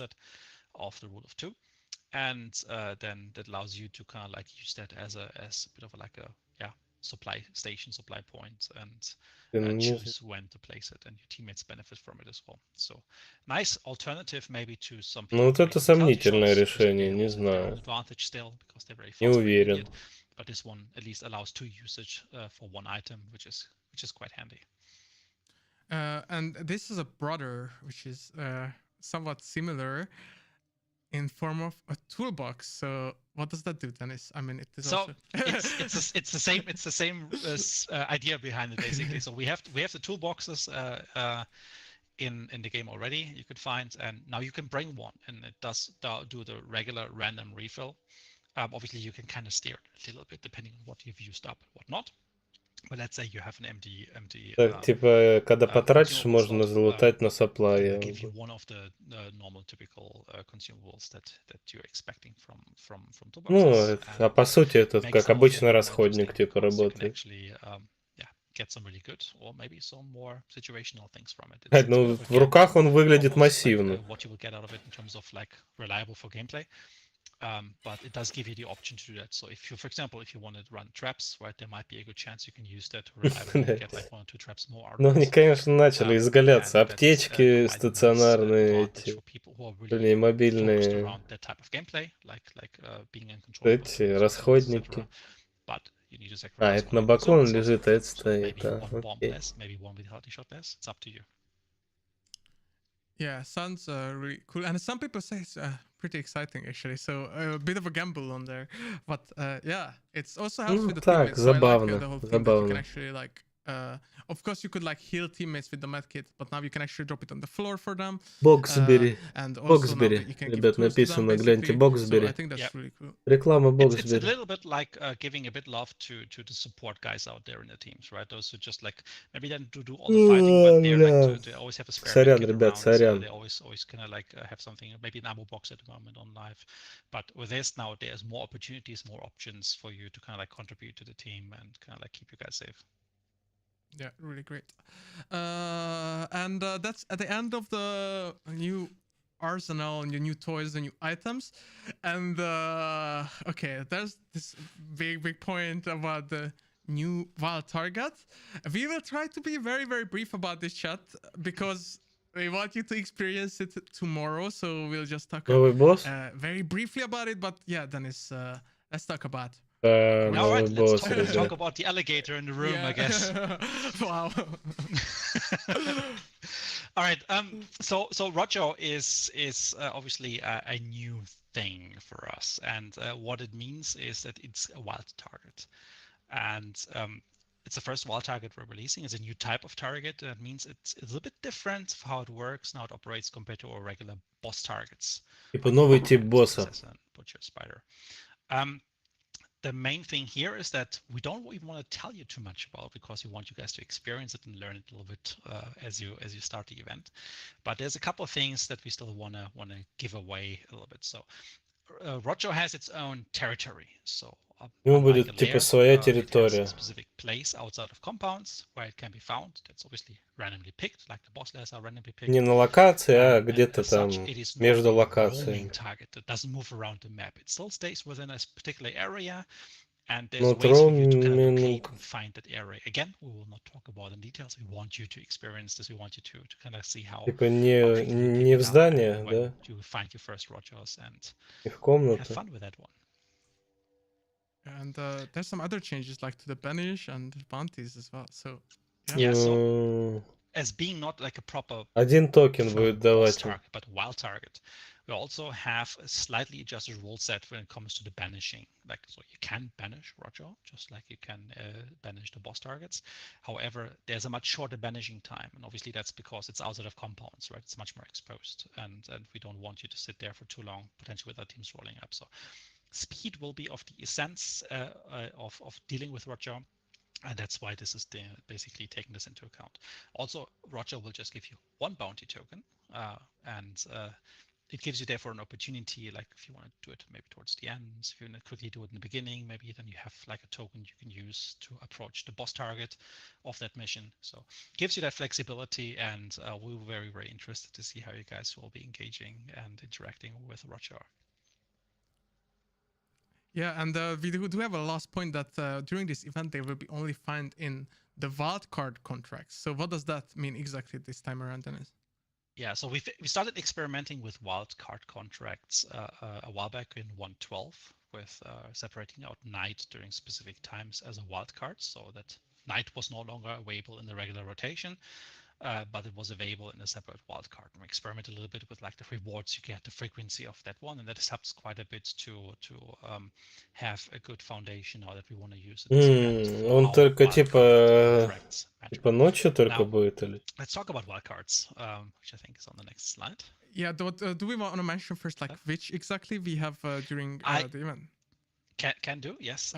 So during these events, we will have wildcard contracts running. We have them running basically as a second contract choice. And those include Night, Serpent Moon, you might remember, and the new Thunder Shower, which is our rain time of day, which we're going to talk about a little bit now. So as you go and play a wildcard contract, one of those three will be chosen randomly, and you will be able to play on that one. Roger can only be found on the wildcard contracts, which means if you don't want to worry about Roger, well, just play the regular contracts.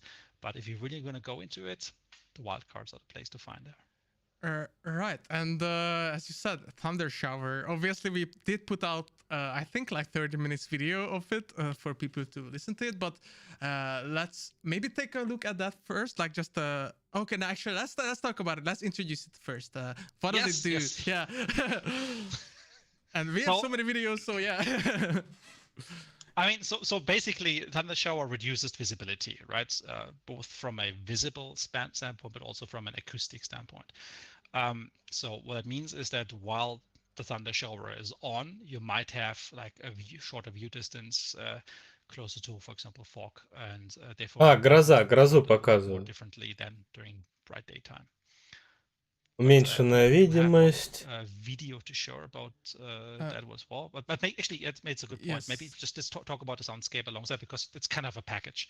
Типа посторонние звуки, я так понял. With thunder shower being on, there's also a change in the sound. So you have rain coming down depending on where you are in the world. Like it might be like dripping down on the metal roof. It might be dripping down on the water surface or like around the trees. Привет, да вот завтра должна быть. Вот смотрим, что там будет. It's kind of depending a lot on where you are, like where the water is coming down next and around you. So let's maybe just show that. Вот рассказывают про грозу, то, что будет уменьшенная видимость, звуковые эффекты. And I'll turn the volume to max on my end. So just a few seconds. Типа вот так это будет выглядеть.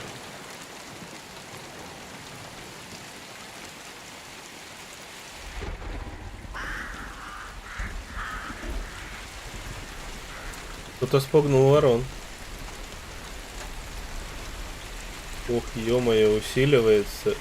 И хуже видно.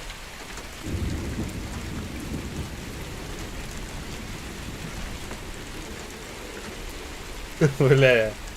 Ну что-то в этом есть, да. Yeah, so что-то в этом есть. That was how it transitions and how it looks from the outside. And yeah, so Dennis, you mentioned the footsteps. So we actually do have an example. Что прикольно, ты в здании, кто-нибудь бежит по улице, yeah, so we'll flash again, and we'll show you how you can hear footsteps when someone is running around you in the heavy rain. Как шаги слышно.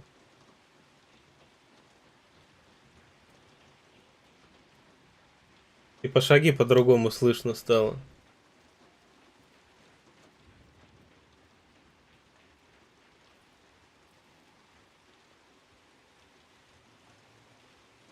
Типа хуже слышно, да?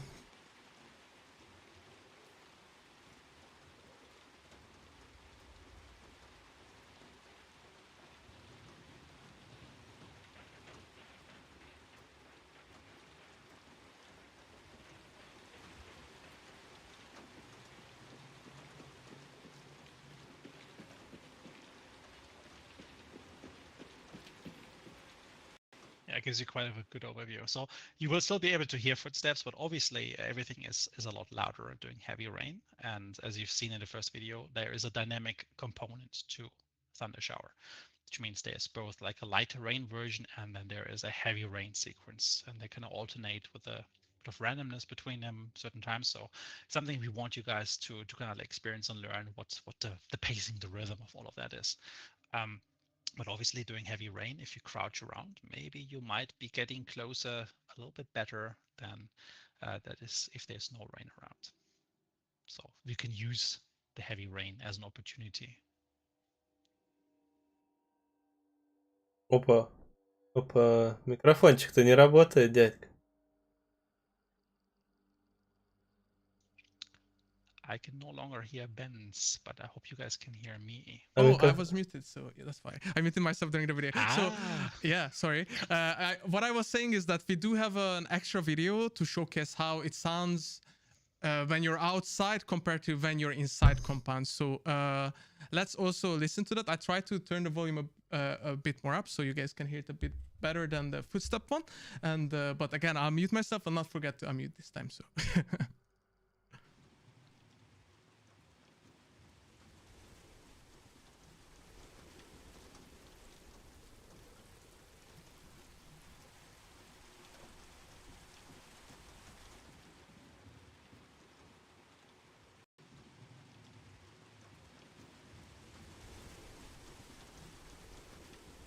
Ну да, теперь, короче, подкрасться в дождь будет попроще, да? Yeah, exactly. So I just wanted to show you that it will sound completely different when you're outside and when you're inside. And the soundscape really is altered onto like a really high instant in every scenario in the game, so it's gonna be very Ну, надо exciting слушать, to, надо like, explore уже what по you learned факту already in смотреть Hunt будет. and what you're used to, because obviously Hunt has been such a fundamental part of the game. And also like what is the best place to kind of like be when the heavy rain kicks in? Like, do you want to be under a metal roof? Do you want to be next to a tree? Do you want to be outside? Do you want to inside? It all has like advantages and Ну ладно, disadvantages. хватит So it's болтать, important for you давайте guys дальше уже. Ребят, мы уже figure out поняли, да мы уже поняли, how to все. go about like one of those heavy rain sequences kicking in. Что тут у нас? Yeah, obviously, like we've already kind of revealed this, but and in the videos as well, there's rain patterns. So there is Типа a разный light дождь rain bывает, phase, легкий и and it transitions тяжелый, into heavy rain, сильный, and then back. слабый. So it is gonna be patterns during thunder shower. Yeah, as I mentioned before, there's a bit of a random element to it. So sometimes maybe heavy rain starts in the beginning of the map, sometimes it's light rain, and however we try to keep things so that you will understand after playing it a bit, like how to best use of it, like how reliable it is, like the timings of it, etc. But yeah, it will be very, very much fun. Yeah, so last important thing for this one is that the heavy rain changes some fire-related rules in the game. So maybe let's take a look at the first one, and then Сильный дождь меняет правила пожарной безопасности. What it exactly means, first of all. Yeah, I can give a quick of an intro. So Когда сильный дождь, типа огня не будет, да? We won't completely deactivate all fires if there's heavy rain. However, heavy rain is enough that smaller fires, for example, when you try to ignite a barrel, when you try to ignite. Ну вот я не понял, то ли она будет меняться, то ли типа не будет. Может выпасть сильный дождь, может выпасть слабый дождь. Вот я не понял. Like those will go out, those will not work. So there is a bit of a rule set that based on where you are, where the flammable objects are, that heavy rain might suppress them actually igniting. So that's going to be a very interesting element to it, because as you can see in the videos in a second, like it might create a couple of new interesting situations. Exactly. So how about we take a look at first at alert trip mines and how they react in heavy rain. Or how they don't react, I should say. Видишь? Yeah, Типа so это не сработало, да? But you still have all your health and nothing is burning because that small fuse didn't ignite. Exactly. I know Ari, Ну, прикольно, прикольно. Manager who loves trapping everything. I'm sorry. But obviously that's not the only thing that's affected. So типа никакая трапа не сработает, да? Flare pistol being also affected. Или только поджигательная, а... As you can see here. Yeah, it's nothing happened. Didn't hit, and Интересно, а колючка сработает? Was going on. However, the oil spill next to it, it still can catch fire. As you see, like the shell. Бочка не взорвется, типа масло загорится, а бочка не взорвется, окей. So as I was saying in the beginning, like it's mostly about the smaller fires, not the big ones. If you throw a fire bomb, if you throw a lantern, they still burn. And let's have a look what it means for a hunter. That's exactly what I wanted to say. So that's. As you can see here, you will not catch fire during heavy rain. It's still charcoal, it's still burns you, it's still hot, you don't want to be there. However, it still gives you a chance to kind of like go through fires, just exactly a little bit of charcoaling of your health chunks and not directly being set on fire. So you can use that differently now to kind of push, move around, and it gives you a bit more flexibility. That also obviously means that if you are, as a hunter, being downed in the fire volume, like someone throws a lantern on you, you will still lose some of your health slowly by that. But the moment that source of fire is gone, so like the lantern is burned out, like you will not catch fire after that. You will be basically immediately out and no longer take any charcoaling.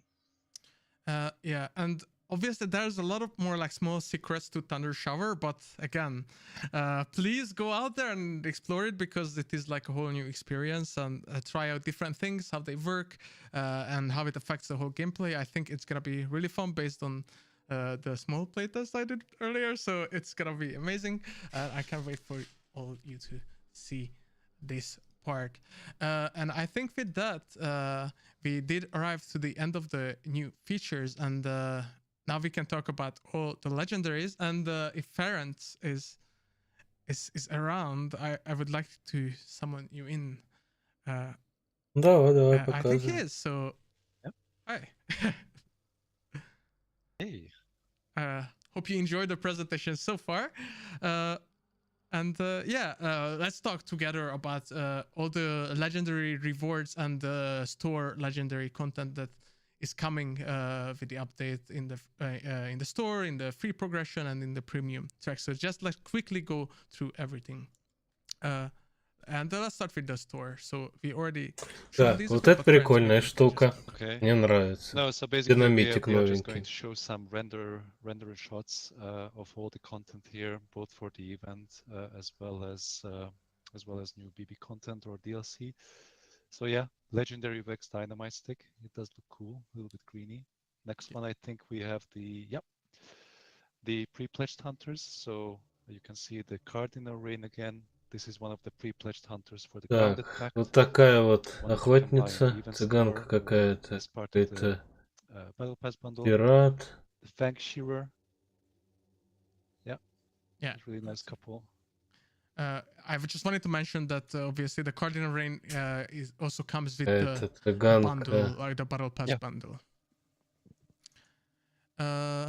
Цыганка And after this, we can go to the actual Yes. legendary unlocks that come by playing the event.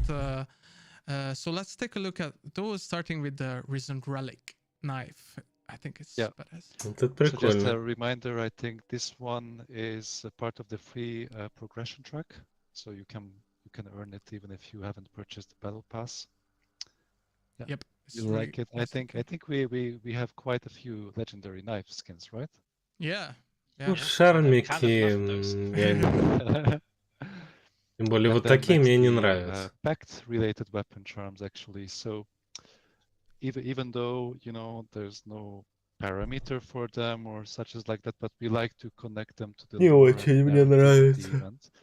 And this one I think is the primal Ой, Pact, бля, пиздец. weapon charm, Anula's Ghost. Next Yep. one. Oh, sorry. Это Okay, next one we have a хороший weapon скин. actually. Прям бодрый. So Yeah. Looks cool. Yeah, it's obviously it's a Nagant pistol, also really cool looking, and I believe it comes with the premium battle pass, like Yes, most yes. skins, yes. Yes. Except the knife, of course. Наган And, обычный, да? the With the legendary exception of the knife, yeah. Офицерский, да? really cool one as Прикольно, well. прикольно. Then we have Winfield C, Тоже so Winfield симпатичный. 1873C. I let you pronounce the name, but I really love this one Симпатично, as well. симпатично. Cretaceous cruelty. I think we went through this, Spencer, right? Before the Yes. stream. Yes, I was like, okay, you guys will say the name because it's too difficult. But anyway, it's a really cool looking one. Then we have Spark Silencer. Ух, Which looks so это cool. чисто цыганская такая, да. Yeah, I can imagine this with one of the fancy smugglers, just smuggling in weapons into Ну, the я party. с ее прицелом не Seems like могу it would be играть, worth a lot for поэтому sure. я с глушаком со спаркой вообще With не играю. Smuggler Pact, if you extract it, you can sell it now. So True. Talking of smugglers, we do have the Wayward Talisman. yes, so just a friendly reminder again. This is one of the two legendary hunters in the event progression, and this one is the premium one. I think he unlocks at level 25. So basically midway through the event progression, yeah.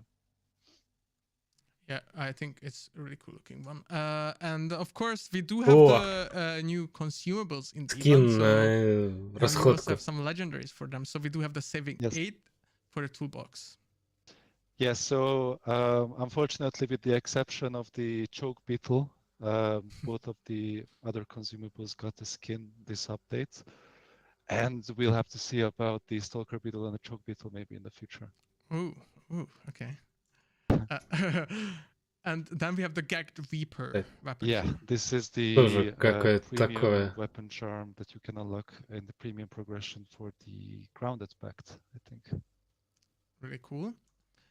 And as we had for the toolbox, That's we also sympathic. have one legendary for the medical pack called Saving Grace.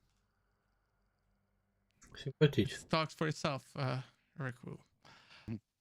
Yeah, I can't wait to heal my teammates with this, to be honest. And then we have the malformer, which is obviously for the new weapon, Молоточек the тоже railroad прикольный. hammer. Прикольный. Didn't we actually see the moorhound with this on one of our marketing shots? I believe for those that had like a really good eye when the moorhound was fighting Rocha. Oh, Roger, yeah. Yes. Yes. I mean, that was definitely the sledgehammer, yeah. Or sorry, railroad hammer. I'm already confusing them. I'm still a sledgehammer fan. No, just kidding. Well, now you can bring this in actually, so you don't have to look for a sledgehammer anymore. So that's great. And then we have Vortex, which is for the new Army Swift variant, which is also a new variant with the speed loader and very sick. I think like it looks amazing. And after that, we have Corrosion, which is for the brand new drilling combination rifle that is talked about. And again, like I love how this golden like sea theme kind of came in with this event, because that is my favorite. I love piratey things, so I'm just really happy. Такой, ну. You're gonna be a Не знаю, fanboy типа, of может, the простенько и со вкусом. Блядь, заебал креслом скрипеть своим, блядь. I mean, I will try all the packs probably, but like, yeah, it's just too many things to. Это прикольный скин, мне нравится. That's the thing that we're hoping is that people really can't really decide and try them out different situations and kind of switch between them quite a bit. Ого, Денис свои 5 копеечек ставил. Slate repost is very good at close quarters. It's called No Quarter, and again looks amazing in my opinion with alligator skull. Looks amazing. Давай дальше. О, вот это кайф. I think this is the last pack. Это прям мне очень. In the trio for the smuggler pack. Это прям очень. South. I really like this one. It's I really fancy this, you know. Тут есть какие часики, знаете, часы такие есть. Прикольно было. Wow, very specific. But yeah, I mean, yeah, it looks fancy, especially when it hangs on your gun. Someone said I say every stream. Или песочные часы было бы тоже прикольно. You know, like I love everything. They are too pretty. But we also have a very new legendary for the upper mat called Crimson Varnish. Again, also obviously the upper mat is a new weapon variant technically. Ну, пусть будет, типа, I would almost create a new weapon coming with this event. Yeah, that's gonna be Dennis' favorite, I think. Yeah, maybe. Just каких-то эмоций у меня этот скин не вызывает. It's a beautiful skin. I really like this one. Типа скин и скин. And I know that this is a fan favorite ever since we showed her in the trailer. Gar, the new free legendary hunter. Yeah, as whoever were not there at the beginning of the stream, so. Но мне не нравится с вот этими длинными юбками, потому что они бывают торчат из-за текстур. И поэтому не люблю длинные вот эти плащи, юбки, одежки. Legendary items and weapon charms. Of course, there was one extra charm you could earn by reaching the level 51, quote-unquote, for the event progression. Такая какая-то болотная, да? Из болота какая-то. Кикимора такая, да? We are at the Q&A segment, so I've seen that our lovely moderators already collected some questions. Maybe Dennis already looked at some. And yeah, let's try to answer them, because... Это на Кикимору похоже. As many as we can related to the event. I can start with a few questions I've seen earlier about the prices, since we didn't talk about pricing of some of the weapons. Like ну, такое бывает, да, такое бывает. On that. So we have the drilling that comes in at $510, and it also has the option to equip Dum-Dum and FMJ ammunition, which you obviously also. Так, ну я пойду сейчас что-нибудь перекушу быстренько и вернусь, пойдем в хан поиграем. Посмотрите пока без меня немного, ребят. Пишите, что думаете вообще, что вам больше всего понравилось. Мне, конечно, больше всего понравилась новая погода, новый босс, естественно, новые скины. with 35. В принципе, все понравилось. With 70. Спасибо, Бой. And the slate repost with 300. В принципе, да я вам скажу, мне все понравилось, ребят, честно. А там посмотрим, завтра посмотрим, что вообще получится. Надеюсь, завтра обнова будет, все будет нормально, тихо, гладко, все четко.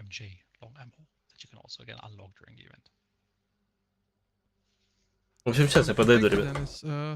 We have some like a lot of Thundershower and Vault target related questions. So first of all, is it possible for two bosses and Rojo to appear on one map? So you will always have a boss target. There will always be a contract with a boss target.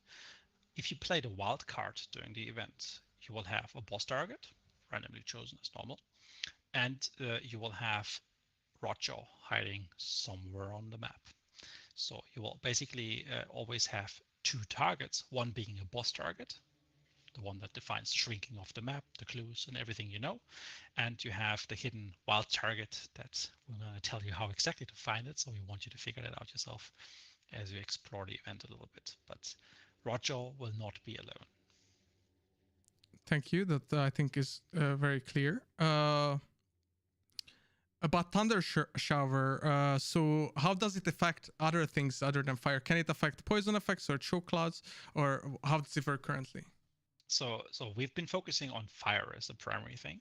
So it does not affect choke, it doesn't affect the poison. However, there are different things with fire, right? Like we have fire on AI, we have fire in the world on hunters, we have it with certain equipment and traps and other things. So this will be interesting for you to figure out all of the details of these mechanics and what will happen when the heavy rain starts kicking in. Yeah, that's a very good explanation and a good one actually. So will the drilling and the upper mat have any special ammo that they can unlock on their release? Yes, I mentioned before briefly, like the drilling, at least for the regular ammunition, I don't have the information for the shotgun top of my head right now, but for the regular ammo, you get Dum Dum and FMJ, and the upper mat has poison and FMJ for its long ammo. And the shotgun component of the upper mat has the same ammunition as the regular mat because it is the same shotgun. That makes sense. Oh, another good one. So for the consumables, will the deployable toolboxes affected by the pack mule trait? Yes, they are affected by everything systemically that normally affects these type of consumables. Makes sense. I think I saw a question regarding the battle pass and the prices. So can you get, if you buy the battle pass from the blood bond reward, can you get enough blood bonds to purchase the next battle pass? And long story short, no. I think we give back basically 600 or 700 blood bonds if you purchase the battle pass. And given the current price of the battle pass, that's 300 or 400 blood bonds short. But I would say you are pretty close to it. And if you are an engaged player and you play your weekly challenges regularly, then you would be able to buy the battle pass next time. Yeah. Thank you for explaining that, Ferenc. Oh yeah, go on. I have a quick addition. So a little bird has just quickly given me the information with the shotgun, which I didn't have at hand. So the drilling shotgun component of the combination gun has slug, penny, and flechette as options available to it. That again, you need to unlock through playing the event. Thank you. So we introduced some traits like the mariner when water effects heal the hunter. So does it stack with the regen shot or replaces it, or how does that work in combination? Dennis, maybe. Yeah. So, sorry, what was that, Vigor and? Oh, I missed the question a little bit because I was looking at chat. Oh, sorry. So there was a trait in the event that heals you while you are in water or in heavy rain slightly. Mariner, yes. Mariner, yes. So how does it work with the regen shot? Is it similar to that? Does it stack together, or what can players expect? I mean, it basically has the same effect. It's just that Mariner regenerates a lot faster, but it has the condition that you have to be in water. So if you have a regeneration shot in, you still benefit obviously from being in water with Mariner. Awesome. Так, ну чё, ребят, пойдемте в хан побегаем, поиграем. New DLC coming, so it will be coming in July, the myth of the Moors, and again the Moorhound Hunter within that DLC will. Ладно, хватит эту болтологию. Хватит нам втирать дичь. Так. Погнали. Хант. Хант шаудаун.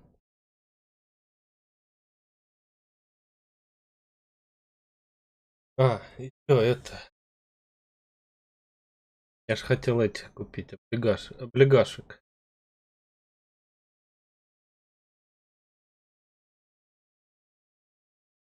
Ты сколько облигашек купил, Претти?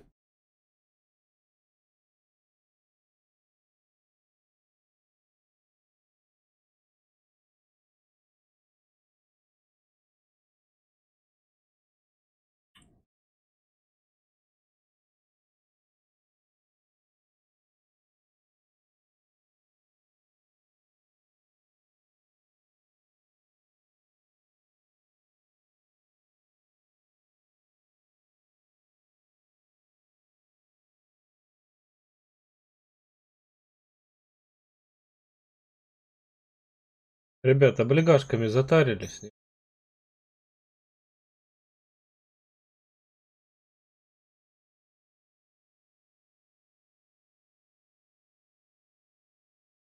Признавайте.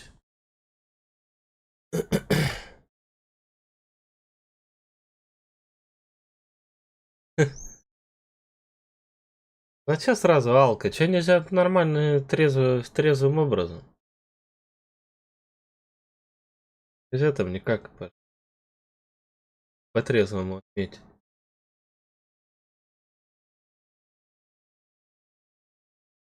Мне стрёмно уже, эти люди заходят, меня алкашом называют. А кто так вот не знает, зайдет, подумает, реально алкаш какой-то сидит.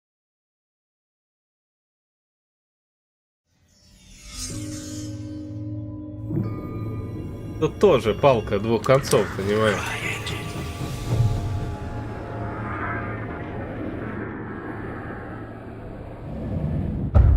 Да не, я там что-то пургу нес вообще. Пургу нес, Паш. Пургу несусветную нес.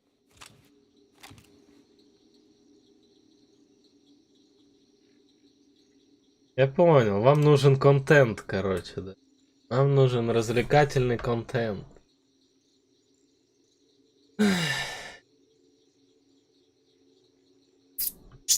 Вам бы только вот это развлекухи.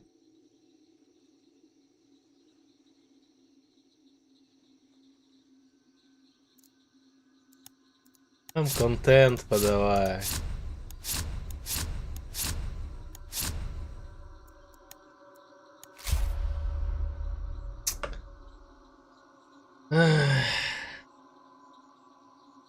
Надо было оставить, Паш, ты знаешь, надо было для истории, для контента оставить. Ну блин, хотя с другой стороны стрёмно. Стремновато. Конечно, стрёмно, Паш, конечно, стрёмно, все это правильно говоришь.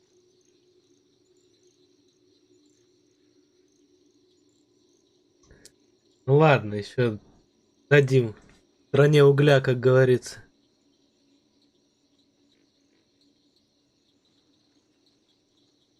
Да вот я не знал.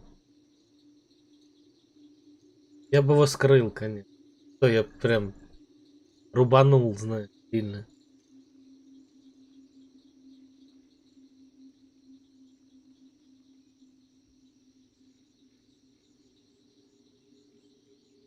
Теперь буду знать хоть.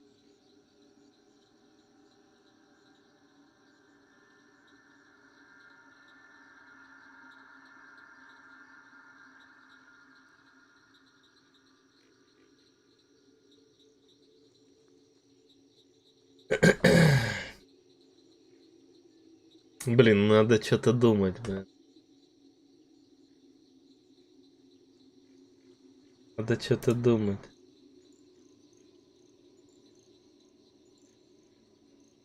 Чтобы не ударить в грязь лицом.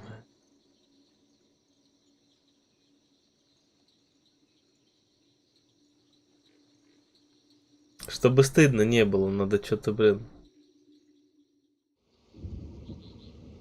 как-то сообразить.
Так надо там пробелы поставить, а то я через Enter написал, а он вон как. Я тупо, типа, думал столбик написать, а он вон что пишет.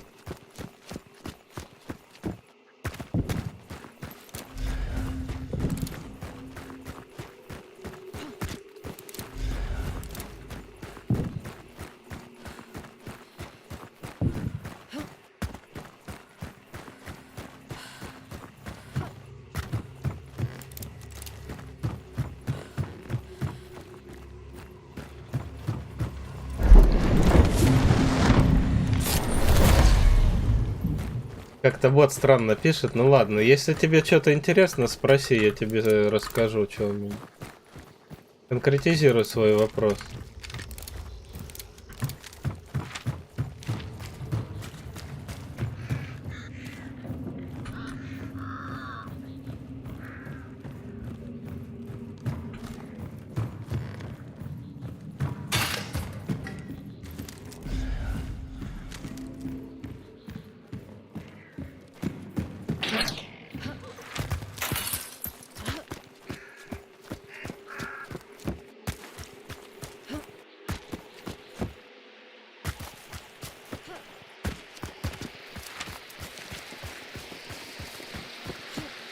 Что конкретно интересно, спрашивай, я тебе отвечу.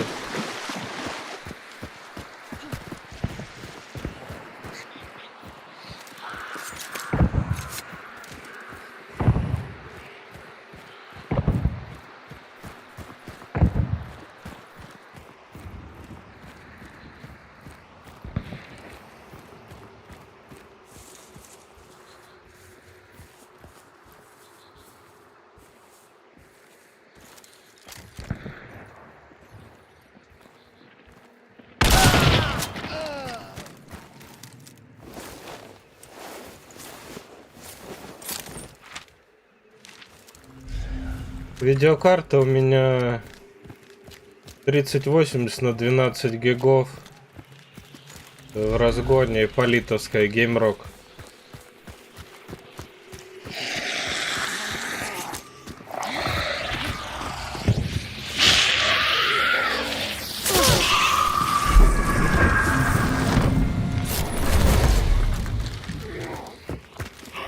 Мой любимый пистолет.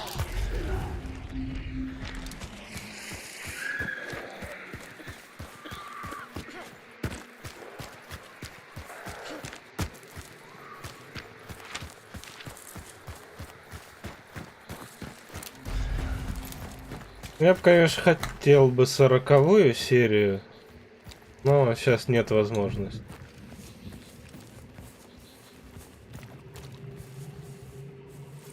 Немного другие у меня расходы. Он убежал, да?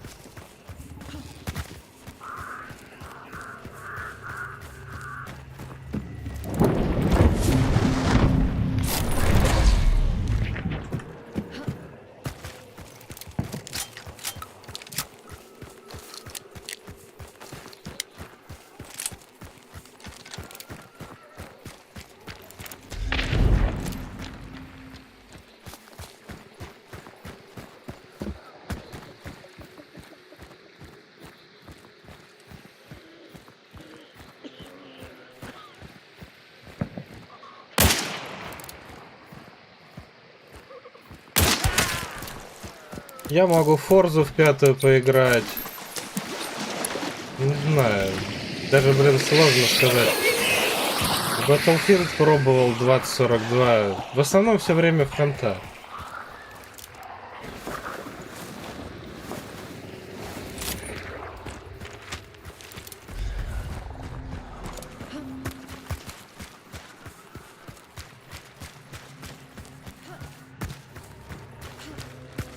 Да, сюжетки бывают. Uncharted проходил. Да, бывает.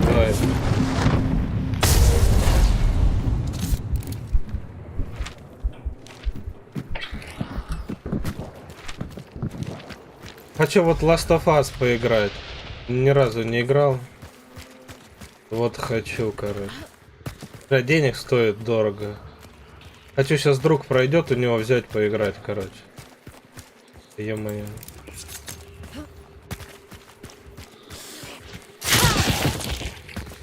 Такие страшилки, там, резиденты, туда-сюда, я просто не люблю. И фильмы ужасов, не страшные игры всякие. Короче, мне это не очень нравится. Да, я ж думал, что там же фиксят все-таки. Может, пофиксят.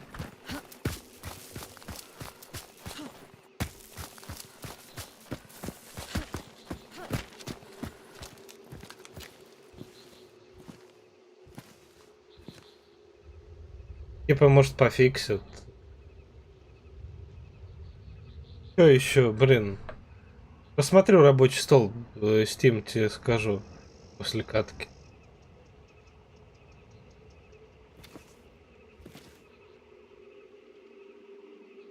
В эту играл кошкой бегать, Стрей называется или как? Ну, Киберпанк, Red Dead Redemption, GTA-шка. С дочкой могу и Fortnite поиграть. SnowRunner мне нравится.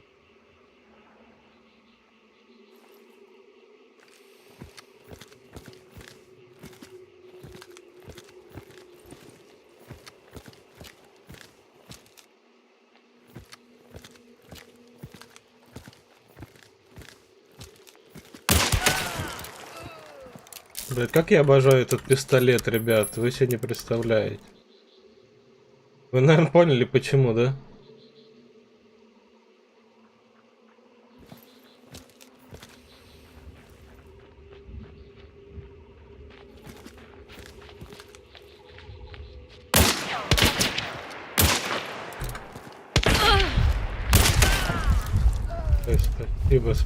Спасибо, игра. Обожаю тебя.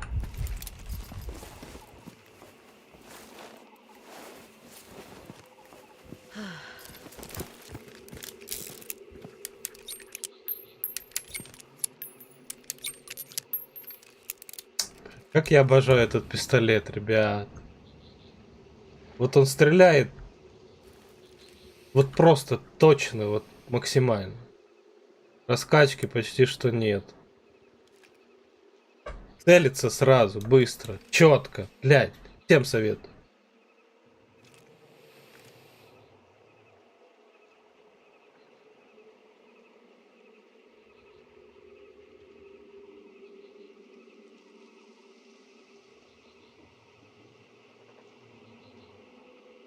Да ну, хватит тебе, ты чё? Не, чувак, я считаю, что я еще только учусь.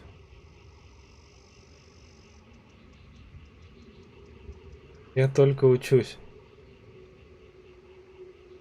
Очень много еще от наушников зависит, от звука.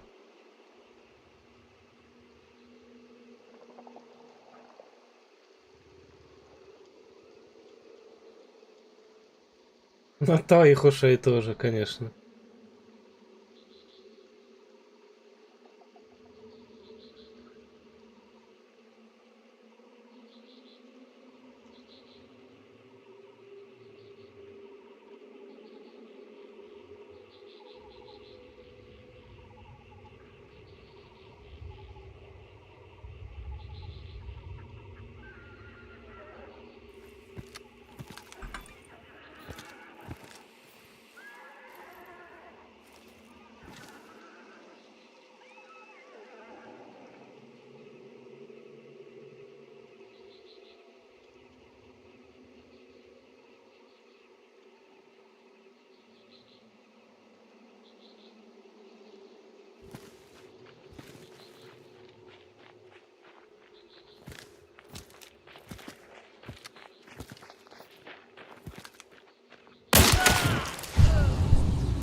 Пацаны,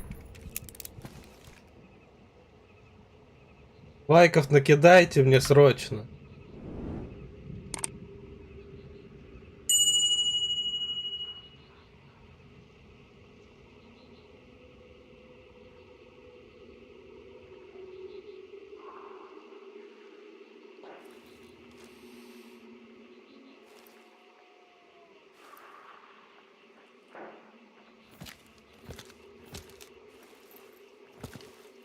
Да, чувак там слепит кого-то отчаянно. А вот это же интересно.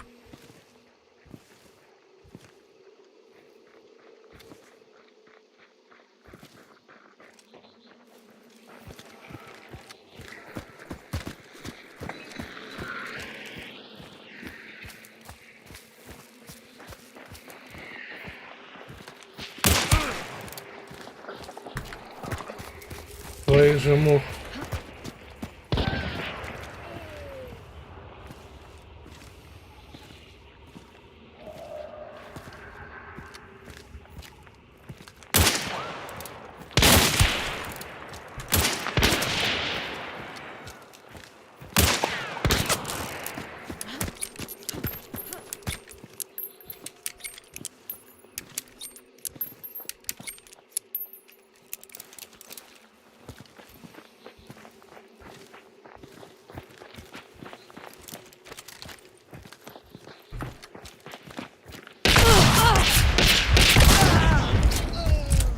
Дядя, блядь, да угомонись ты уже! Успокойся!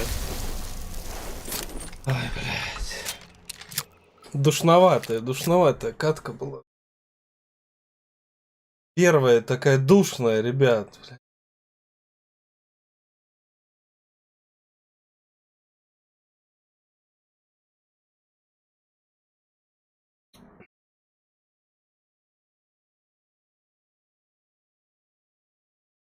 Мы победили.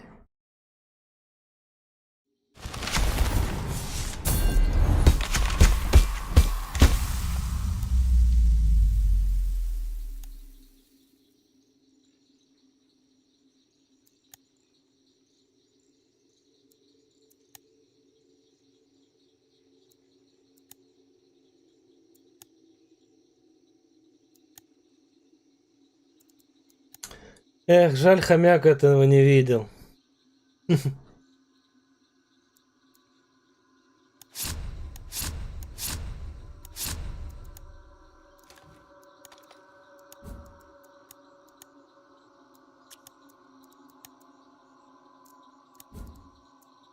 Ну, считай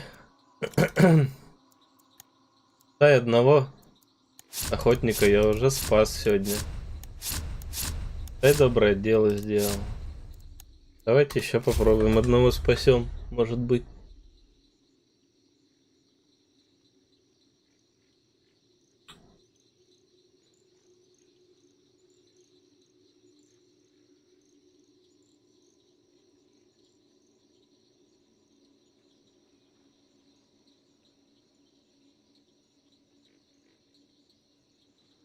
Все, кто мармеладки хочет?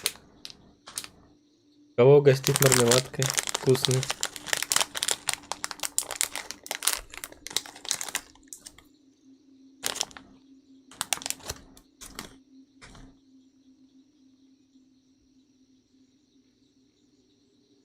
Ну на, бери.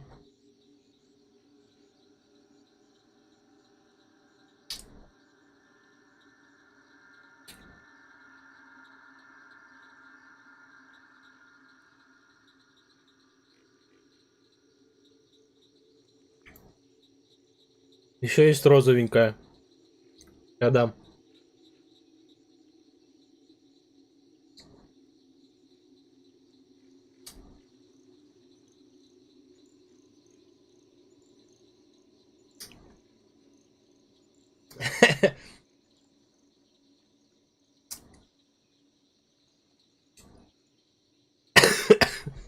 Тебе какая больше нравится, белая или розовая?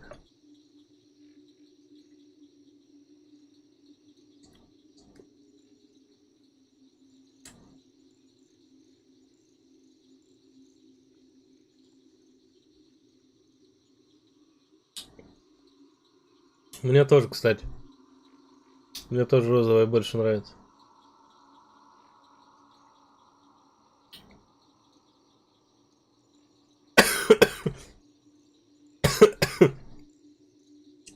Аж чуть поперхнулся.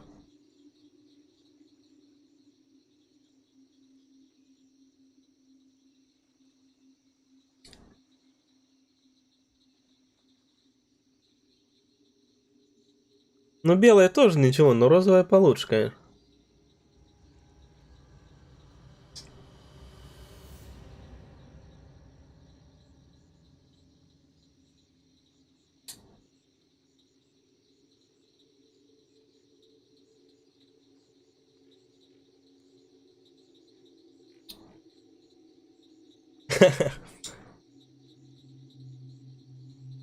Я что-то на них подсел. Каждый вечер покупаю себе по 2 упаковочки. И благополучно их съедаю.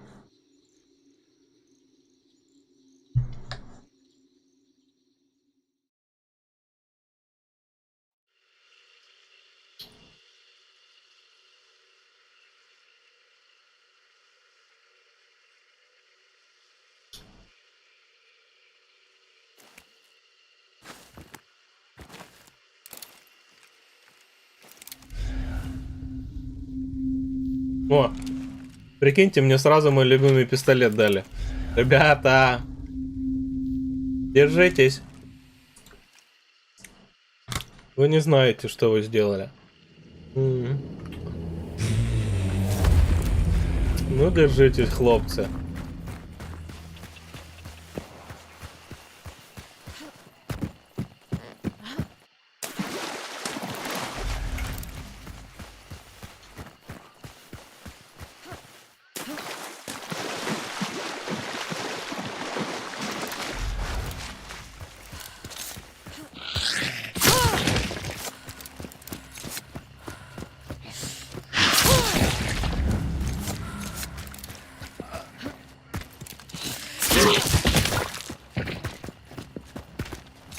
Ой, нет, спасибо. Меня мой пестик.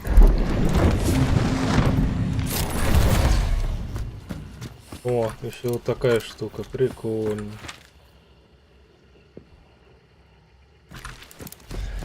Куда бежать?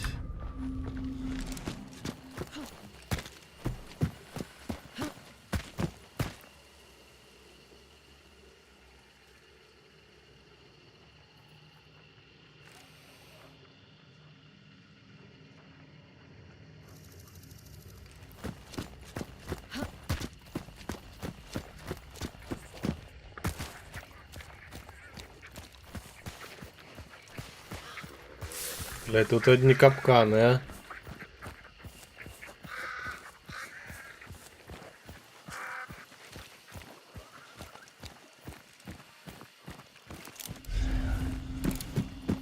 Ну что, если тут самая близкая метка? Что я теперь могу поделать?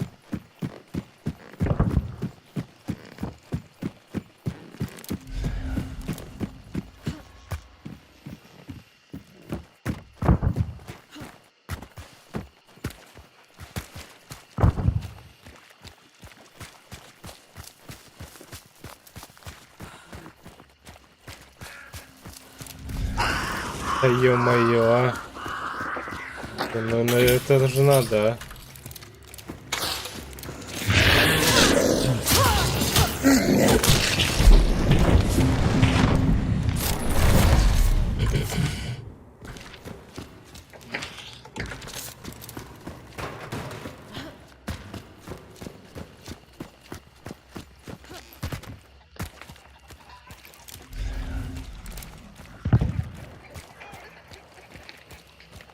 Ну что, даст мне интересно 2 метки там взять, нет?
капец закрылась.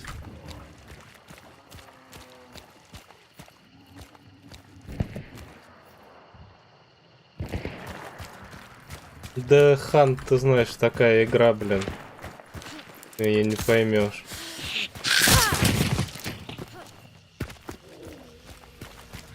Она именно, понял? Она нагружает процессор очень сильно, только именно в момент загрузки. Иногда, если обратишь внимание, колесико останавливается, типа как зависает, а потом оно дальше начинает крутиться. Вот в этот момент самый пик идет нагрузки, я так понял. То греется пиздец. Как в стресс-тестах, понял? Как в стресс-тесте греется, во.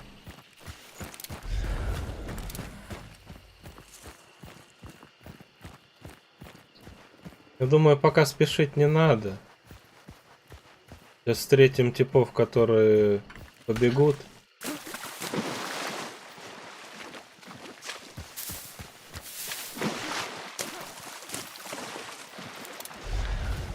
Потом тогда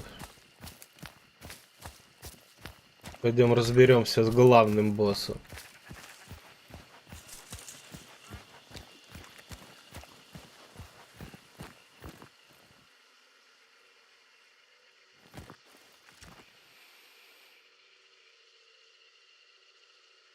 Ну, смотря какая.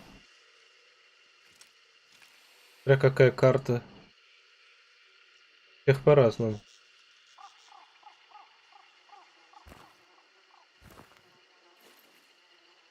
Даже от модели видеокарты зависит много.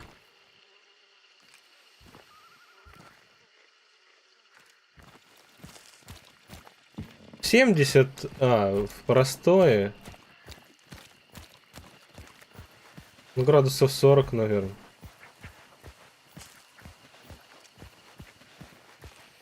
А так в играх градусов 70 нормально.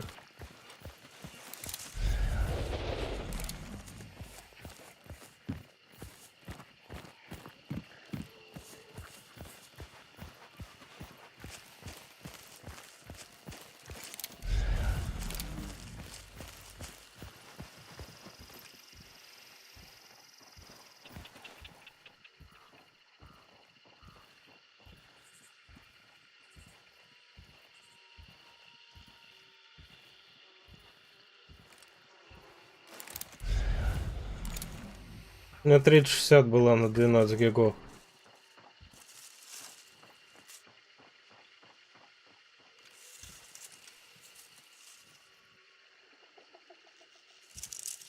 Для Full HD вообще красота.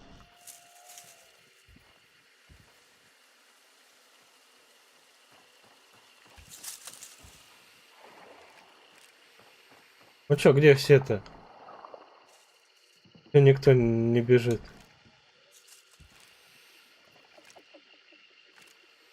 Что, все сидят? Кого-то ждут?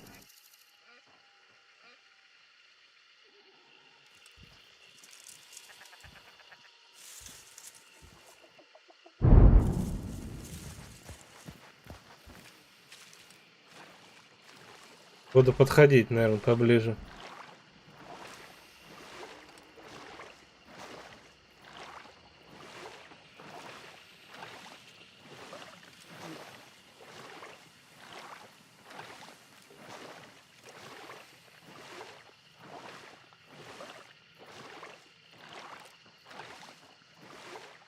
Да ну ты чё? Зачем? Ты же ресурс вентиляторов уменьшаешь.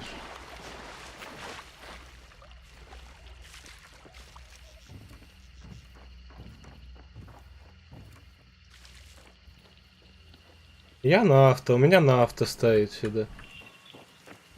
Типа в зависимости от температуры и вентиляторы крутятся.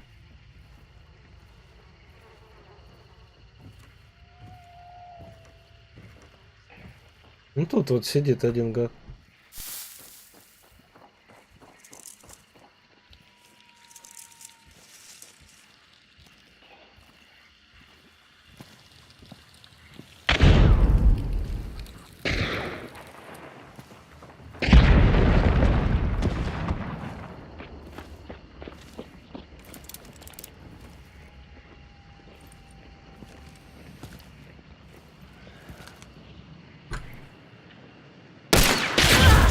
Блин.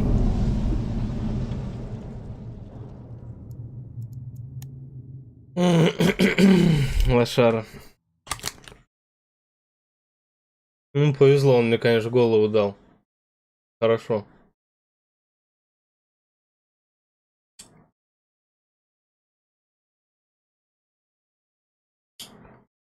Ну, ладно. Проигрывать тоже надо уметь.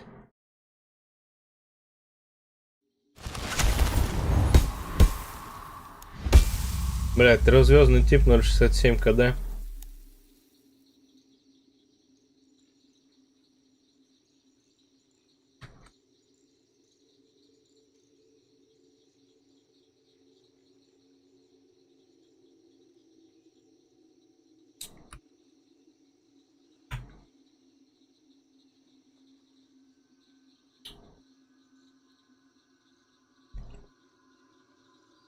Скажите мне еще, что подкруткой не бывает.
Наверное, сейчас отключат.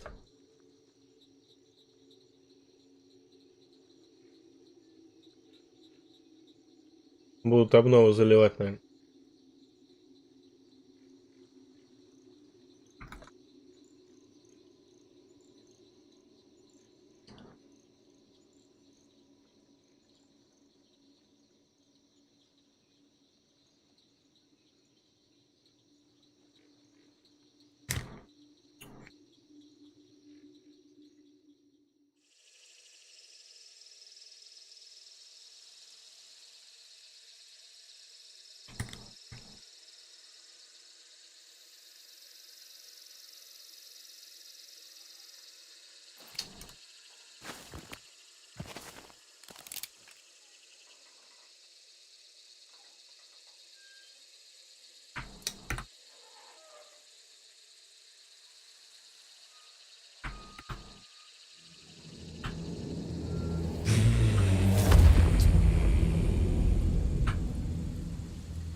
Погнали.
Это другой был. Да, размен. Это другой был. Я стрелял, там темный скин был. А это светлый мужик.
Как Игорь говорит, если первая победная, то все, можно выходить. Дальше будет только хуже.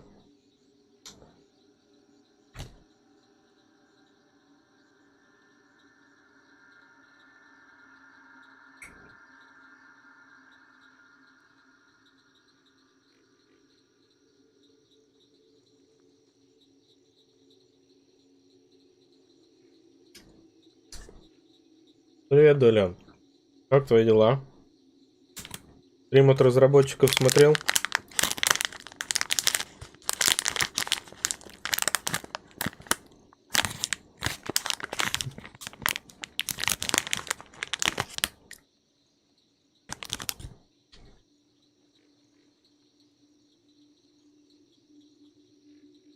Что тебе больше всего понравилось?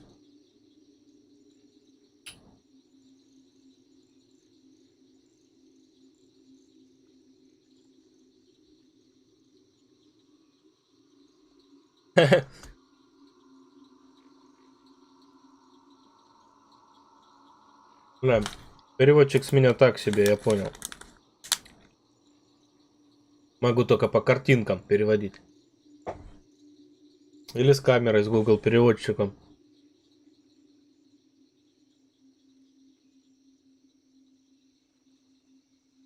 Хотя в школе по английскому 5 была.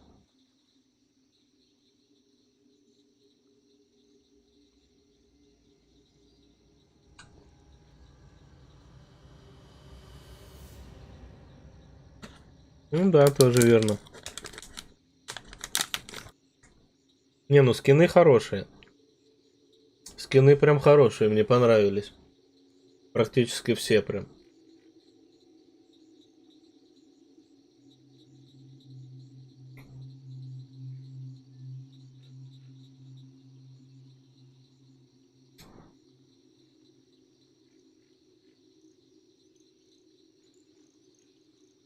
К нам вообще претензий ноль.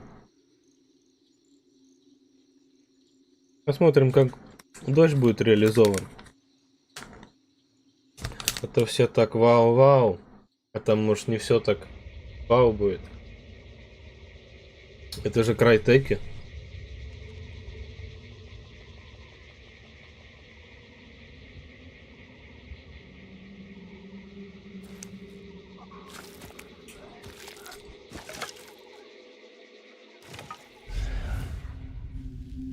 Модель разная. Есть 2 вентилятора, есть 3 вентилятора.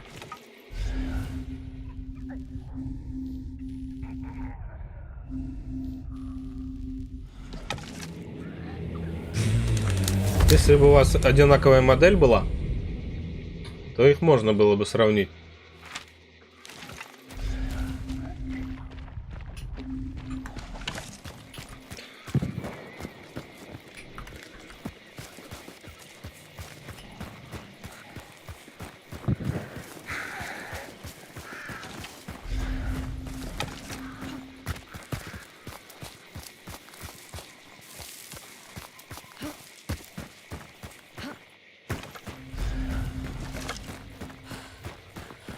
Угу. Понял. Винты тоже разные бывают. Винты винтам рознь.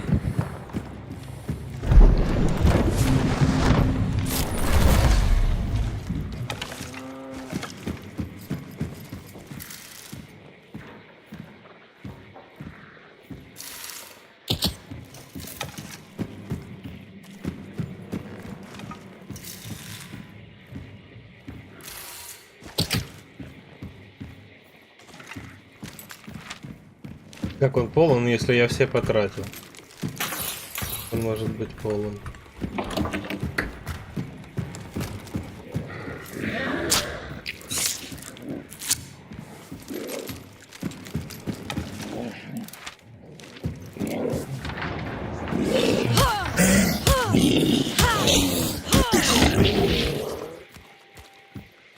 Интендант, повезло.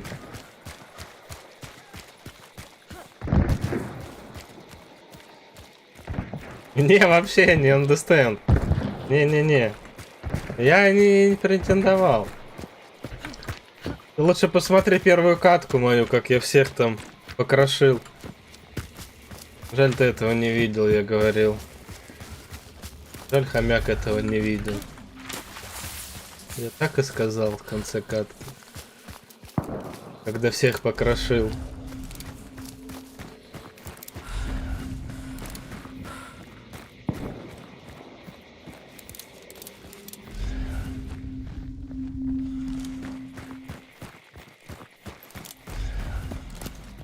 Там и дураку было понятно, и без моего перевода.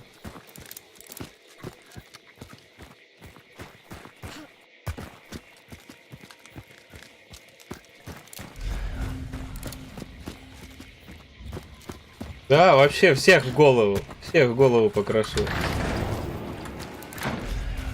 Там такое исполнял.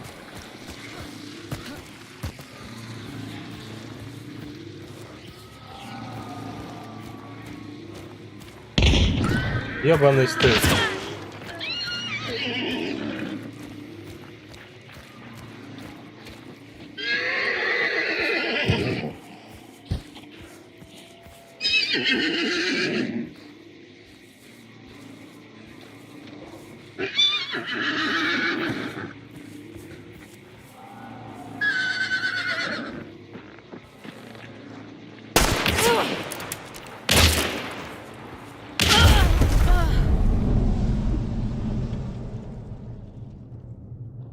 Я не знаю, что-то с серваком, блядь. Вы видели? Он бежал, блядь, потом нахуй его откинул.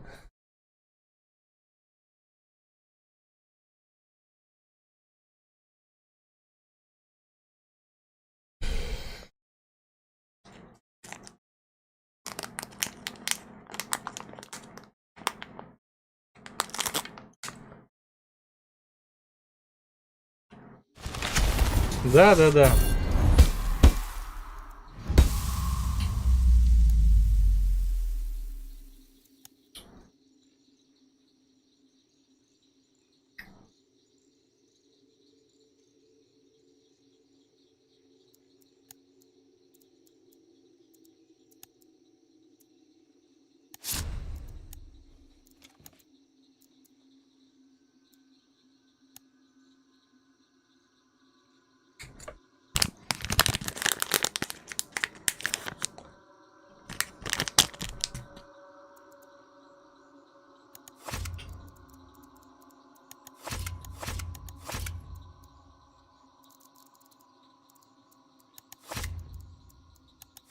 Ну что, пойдем соло против трио.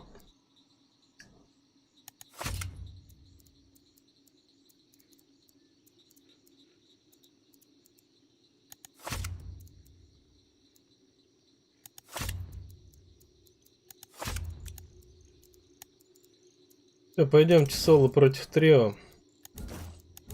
Пахнем.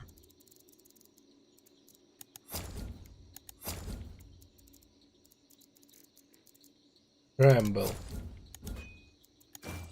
Scramble, gooms.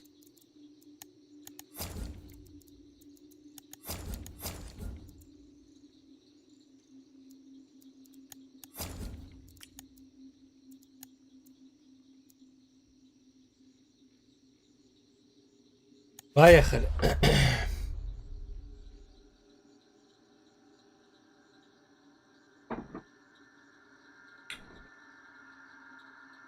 Сейчас подойду.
А проц у тебя на скольки, на какой частоте работает?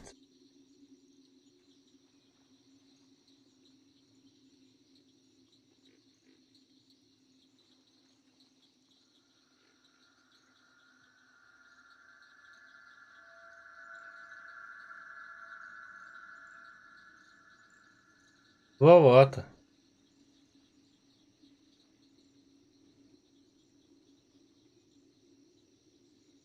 Подразогнать бы его тебе.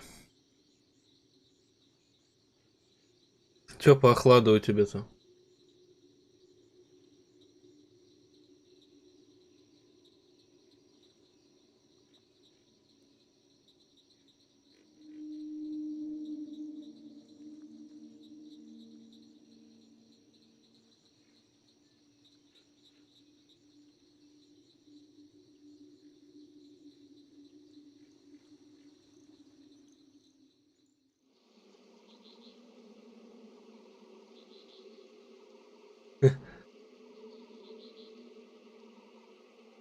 Тебе бы проц оперативу подразогнать надо бы.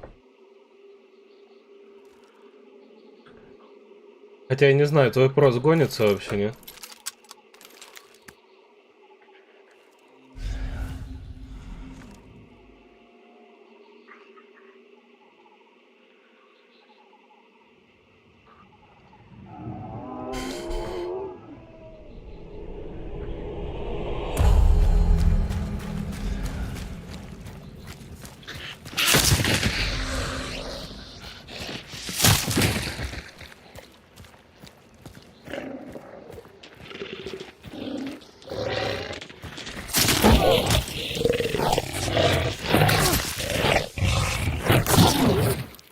Прикинь, сколько раз я ее бахнул.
А, ну 4800 норм. 4800 норм.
Круто, круто.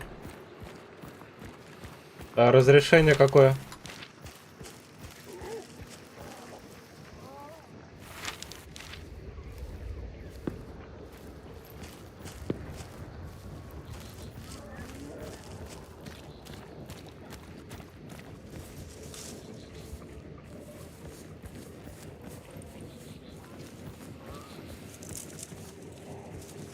Понял.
Ой-ой-ой.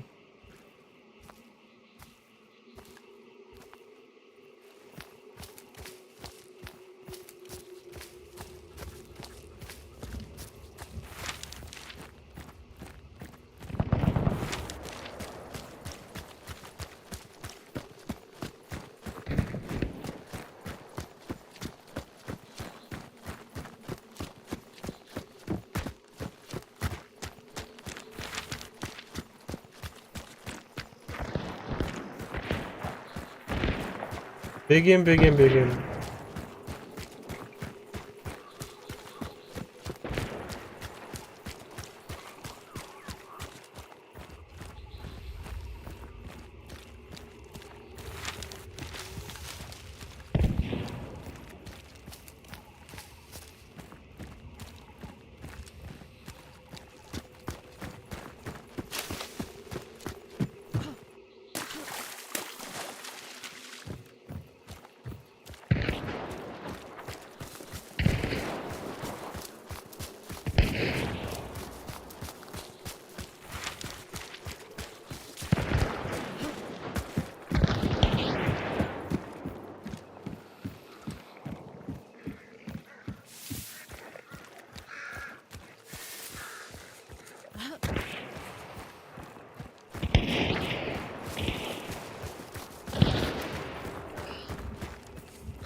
блядь. Я думал, он будет поднимать его, ты понял? Я бы думал, он сейчас будет его резать, сука. Я быстрее туда, блядь. Ладно, подождем пока. Ой, хорошо как. Как же он хорошо взорвался.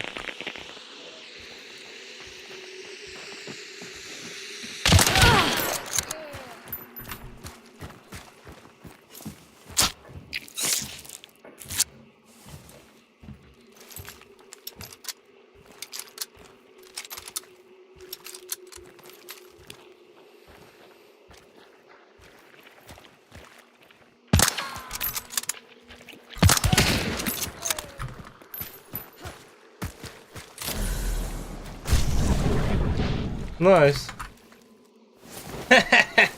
Блять, катка хорошая была, а? Каточка хорошая была, мне понравилось. Ну как он на растяжках подорвался? Ай, бля! Пацаны, ну это ржака, просто. Я же видел их. Я на них рассчитывал, и это сыграло.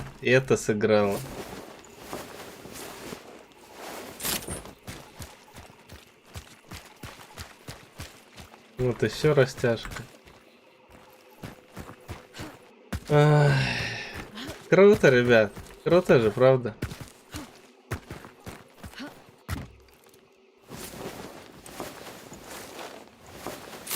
А вот этого, как я в голову снял.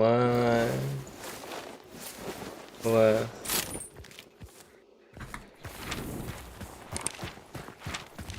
Ладно, пойду на выход.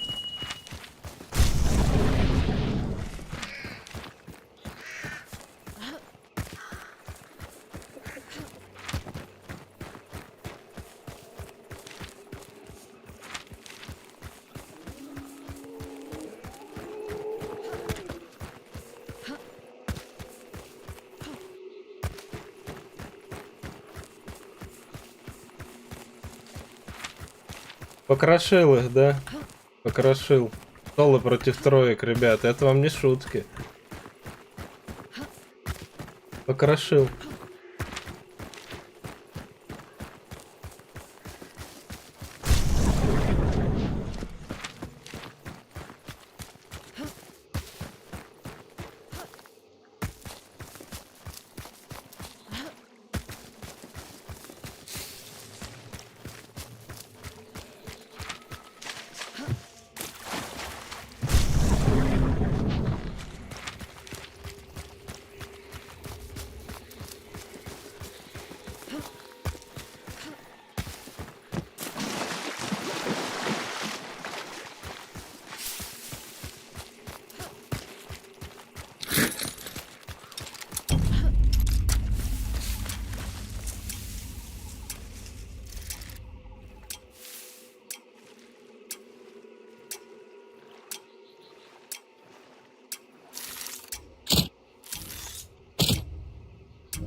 Это двойка была, да.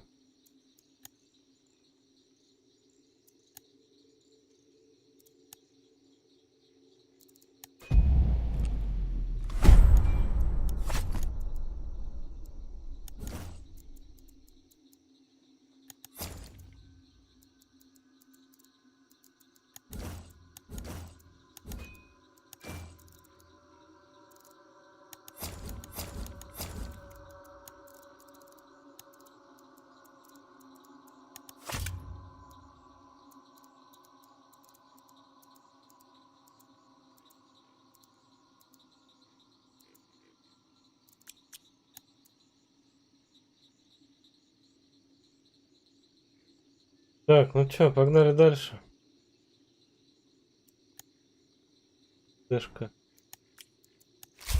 Пока не выросла.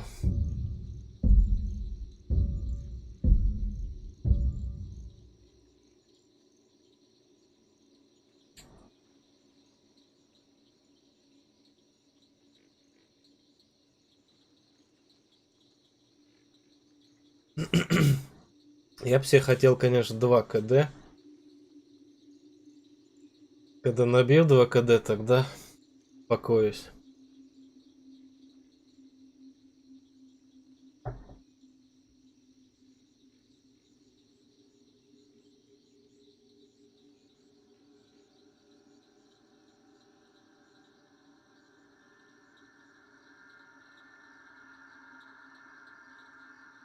Когда буду просто штабелями ложить, тогда успокою.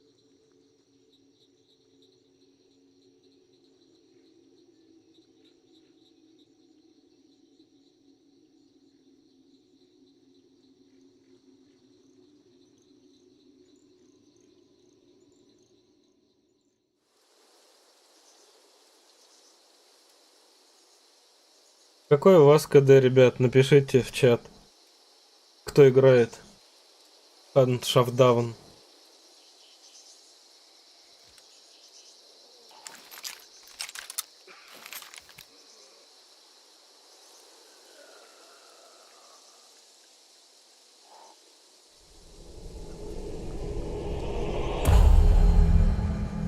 Ох, ё-моё. Много людей, много.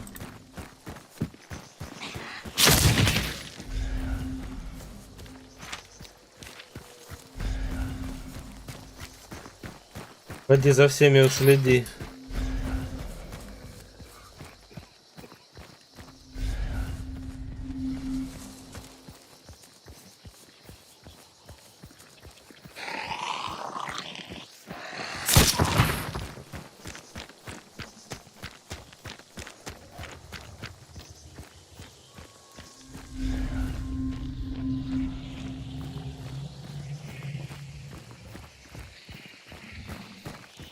Ну если каждый год, то нормально.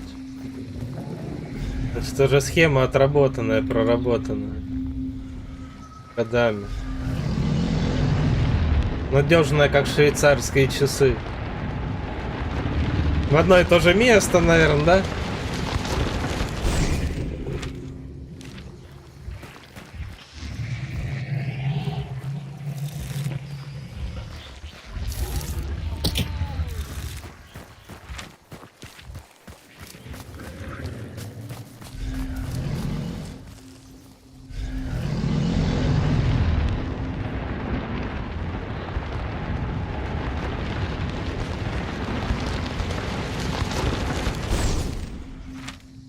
Примерно в одни и те же даты, да? А все, это пенсия уже. Даже на пенсию пора.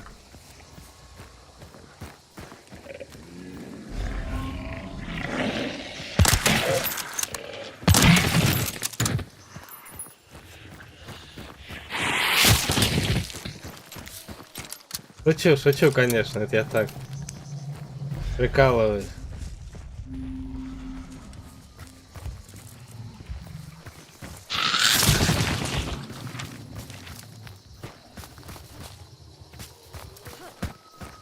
Шучу, говорю.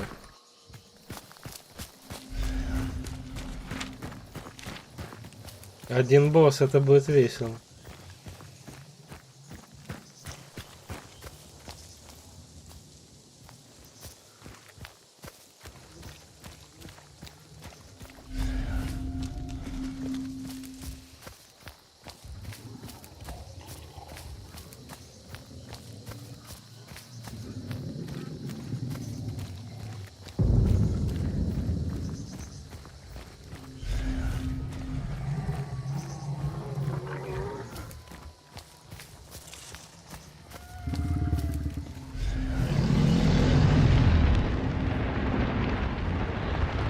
Да.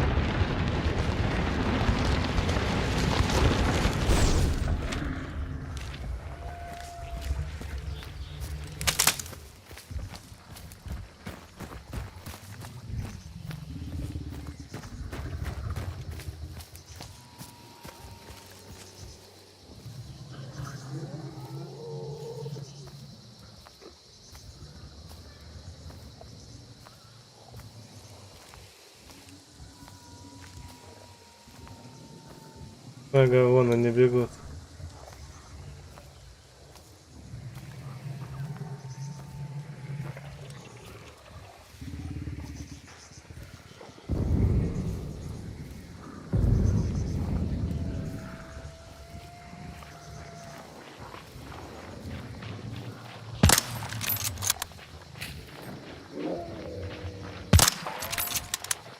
Стреляй.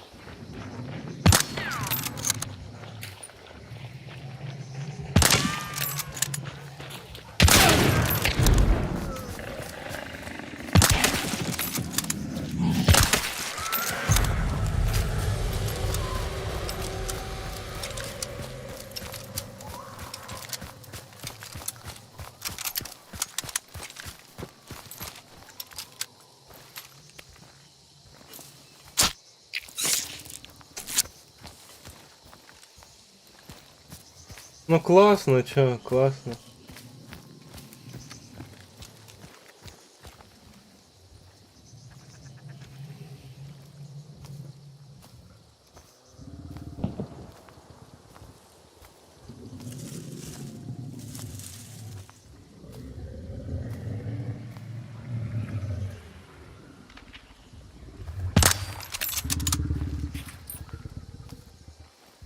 Кто стреляет, ага.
Козел, а?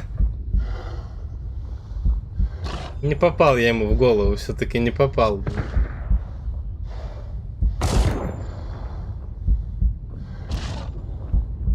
Пиздец, что-то я в этой катке много раз промазал, блядь.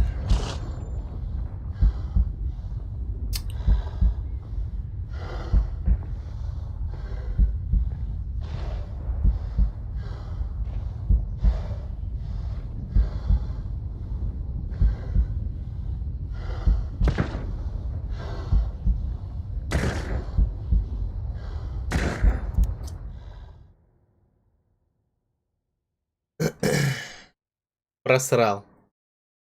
Надо это признать.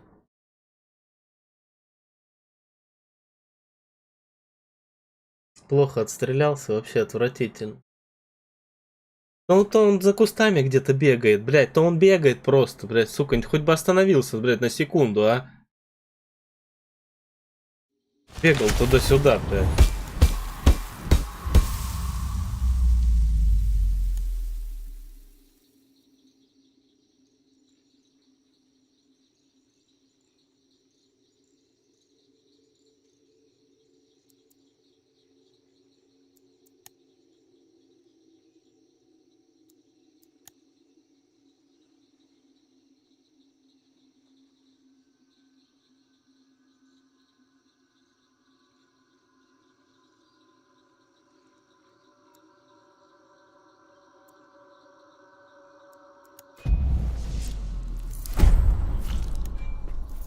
Да, можно с рандомами попробовать.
Но мне кажется, в соло даже проще, чем с рандомами. Как сказать.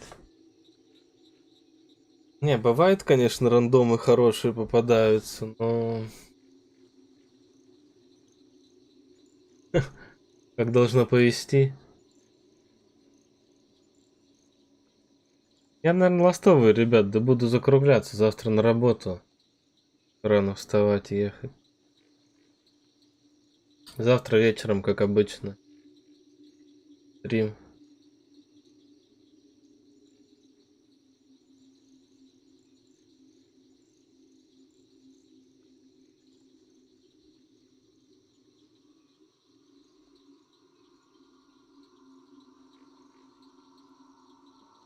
Да чё, я сегодня после работы приехал, считай, почти что сразу стрим запустил, даже не передохнул толком.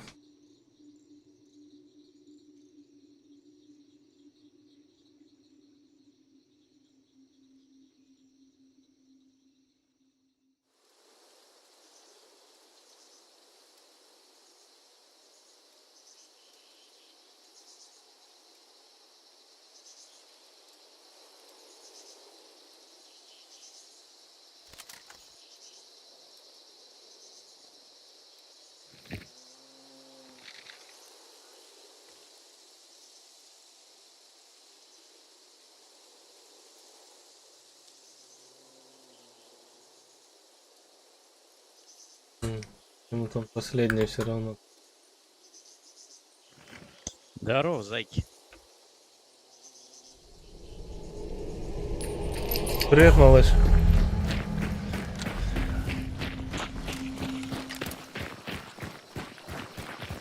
Тебя еще недостаточно отодрали? Как видишь, нет.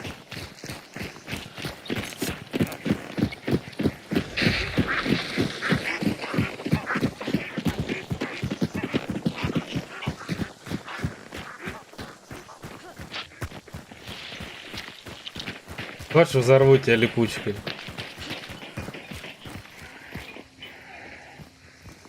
Ну, чтобы уже окончательно, дурак, блин. шо? Ну, чтобы уже окончательно добить.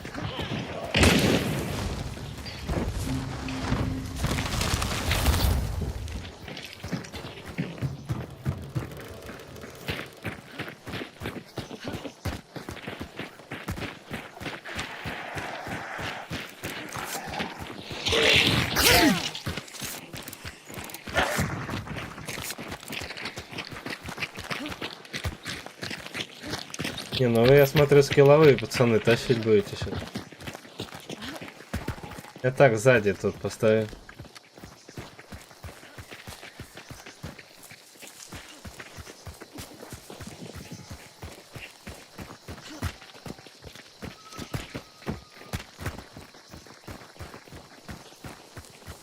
А эти чем тебе плохие?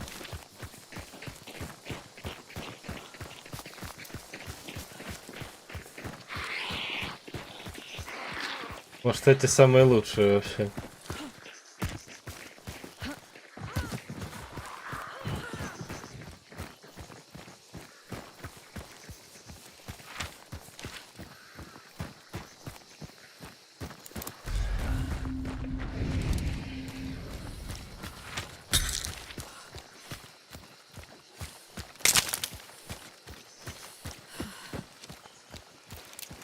Я как-то хотел разрядить обстановочку, понял? Я хотел как-то разрядить обстановочку.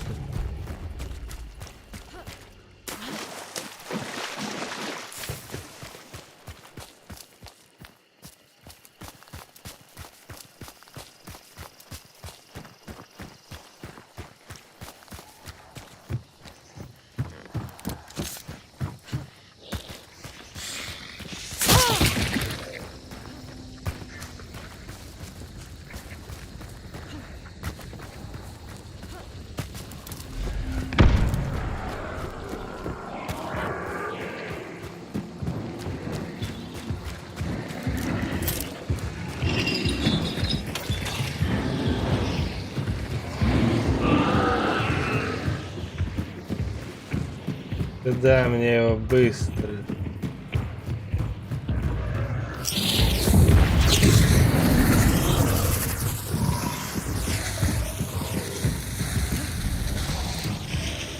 Ну.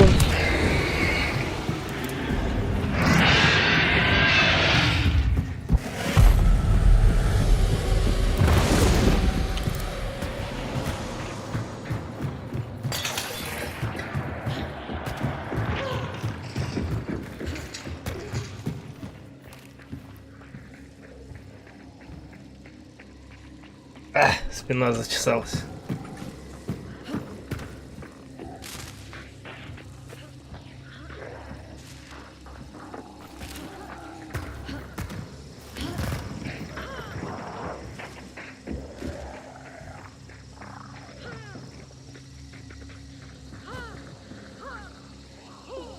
Да угомонись ты уже, блин.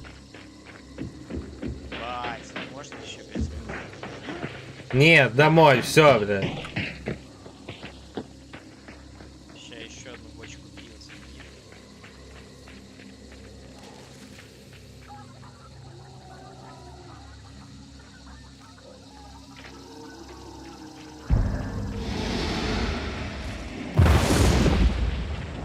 Ай, да ты ж мой минер хороший. Ай, что творит? Нахуя? Кажется, будет получиться.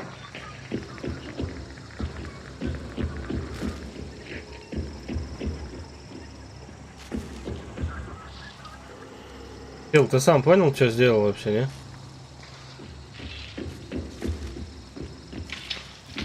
О! О! Здрасте! Здрасте.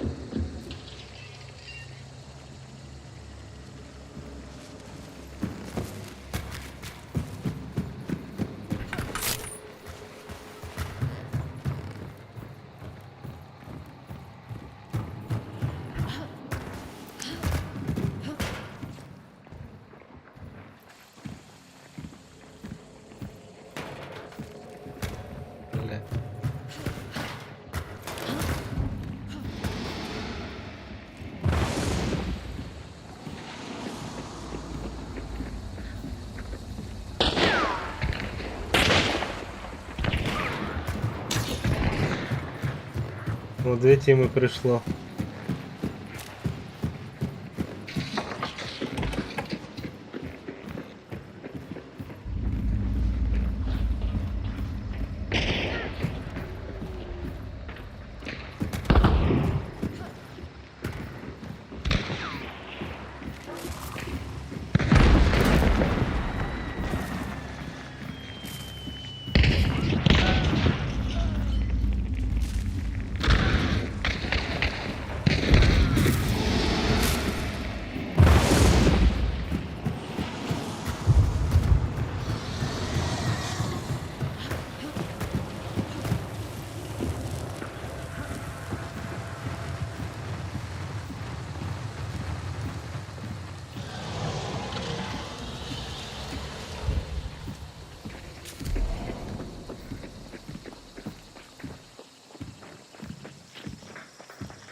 Лол, сколько раз я не попал.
Не, я, видимо, все, устал уже. Усталость сказывает. Не могу нормально навестись. Попасть не могу.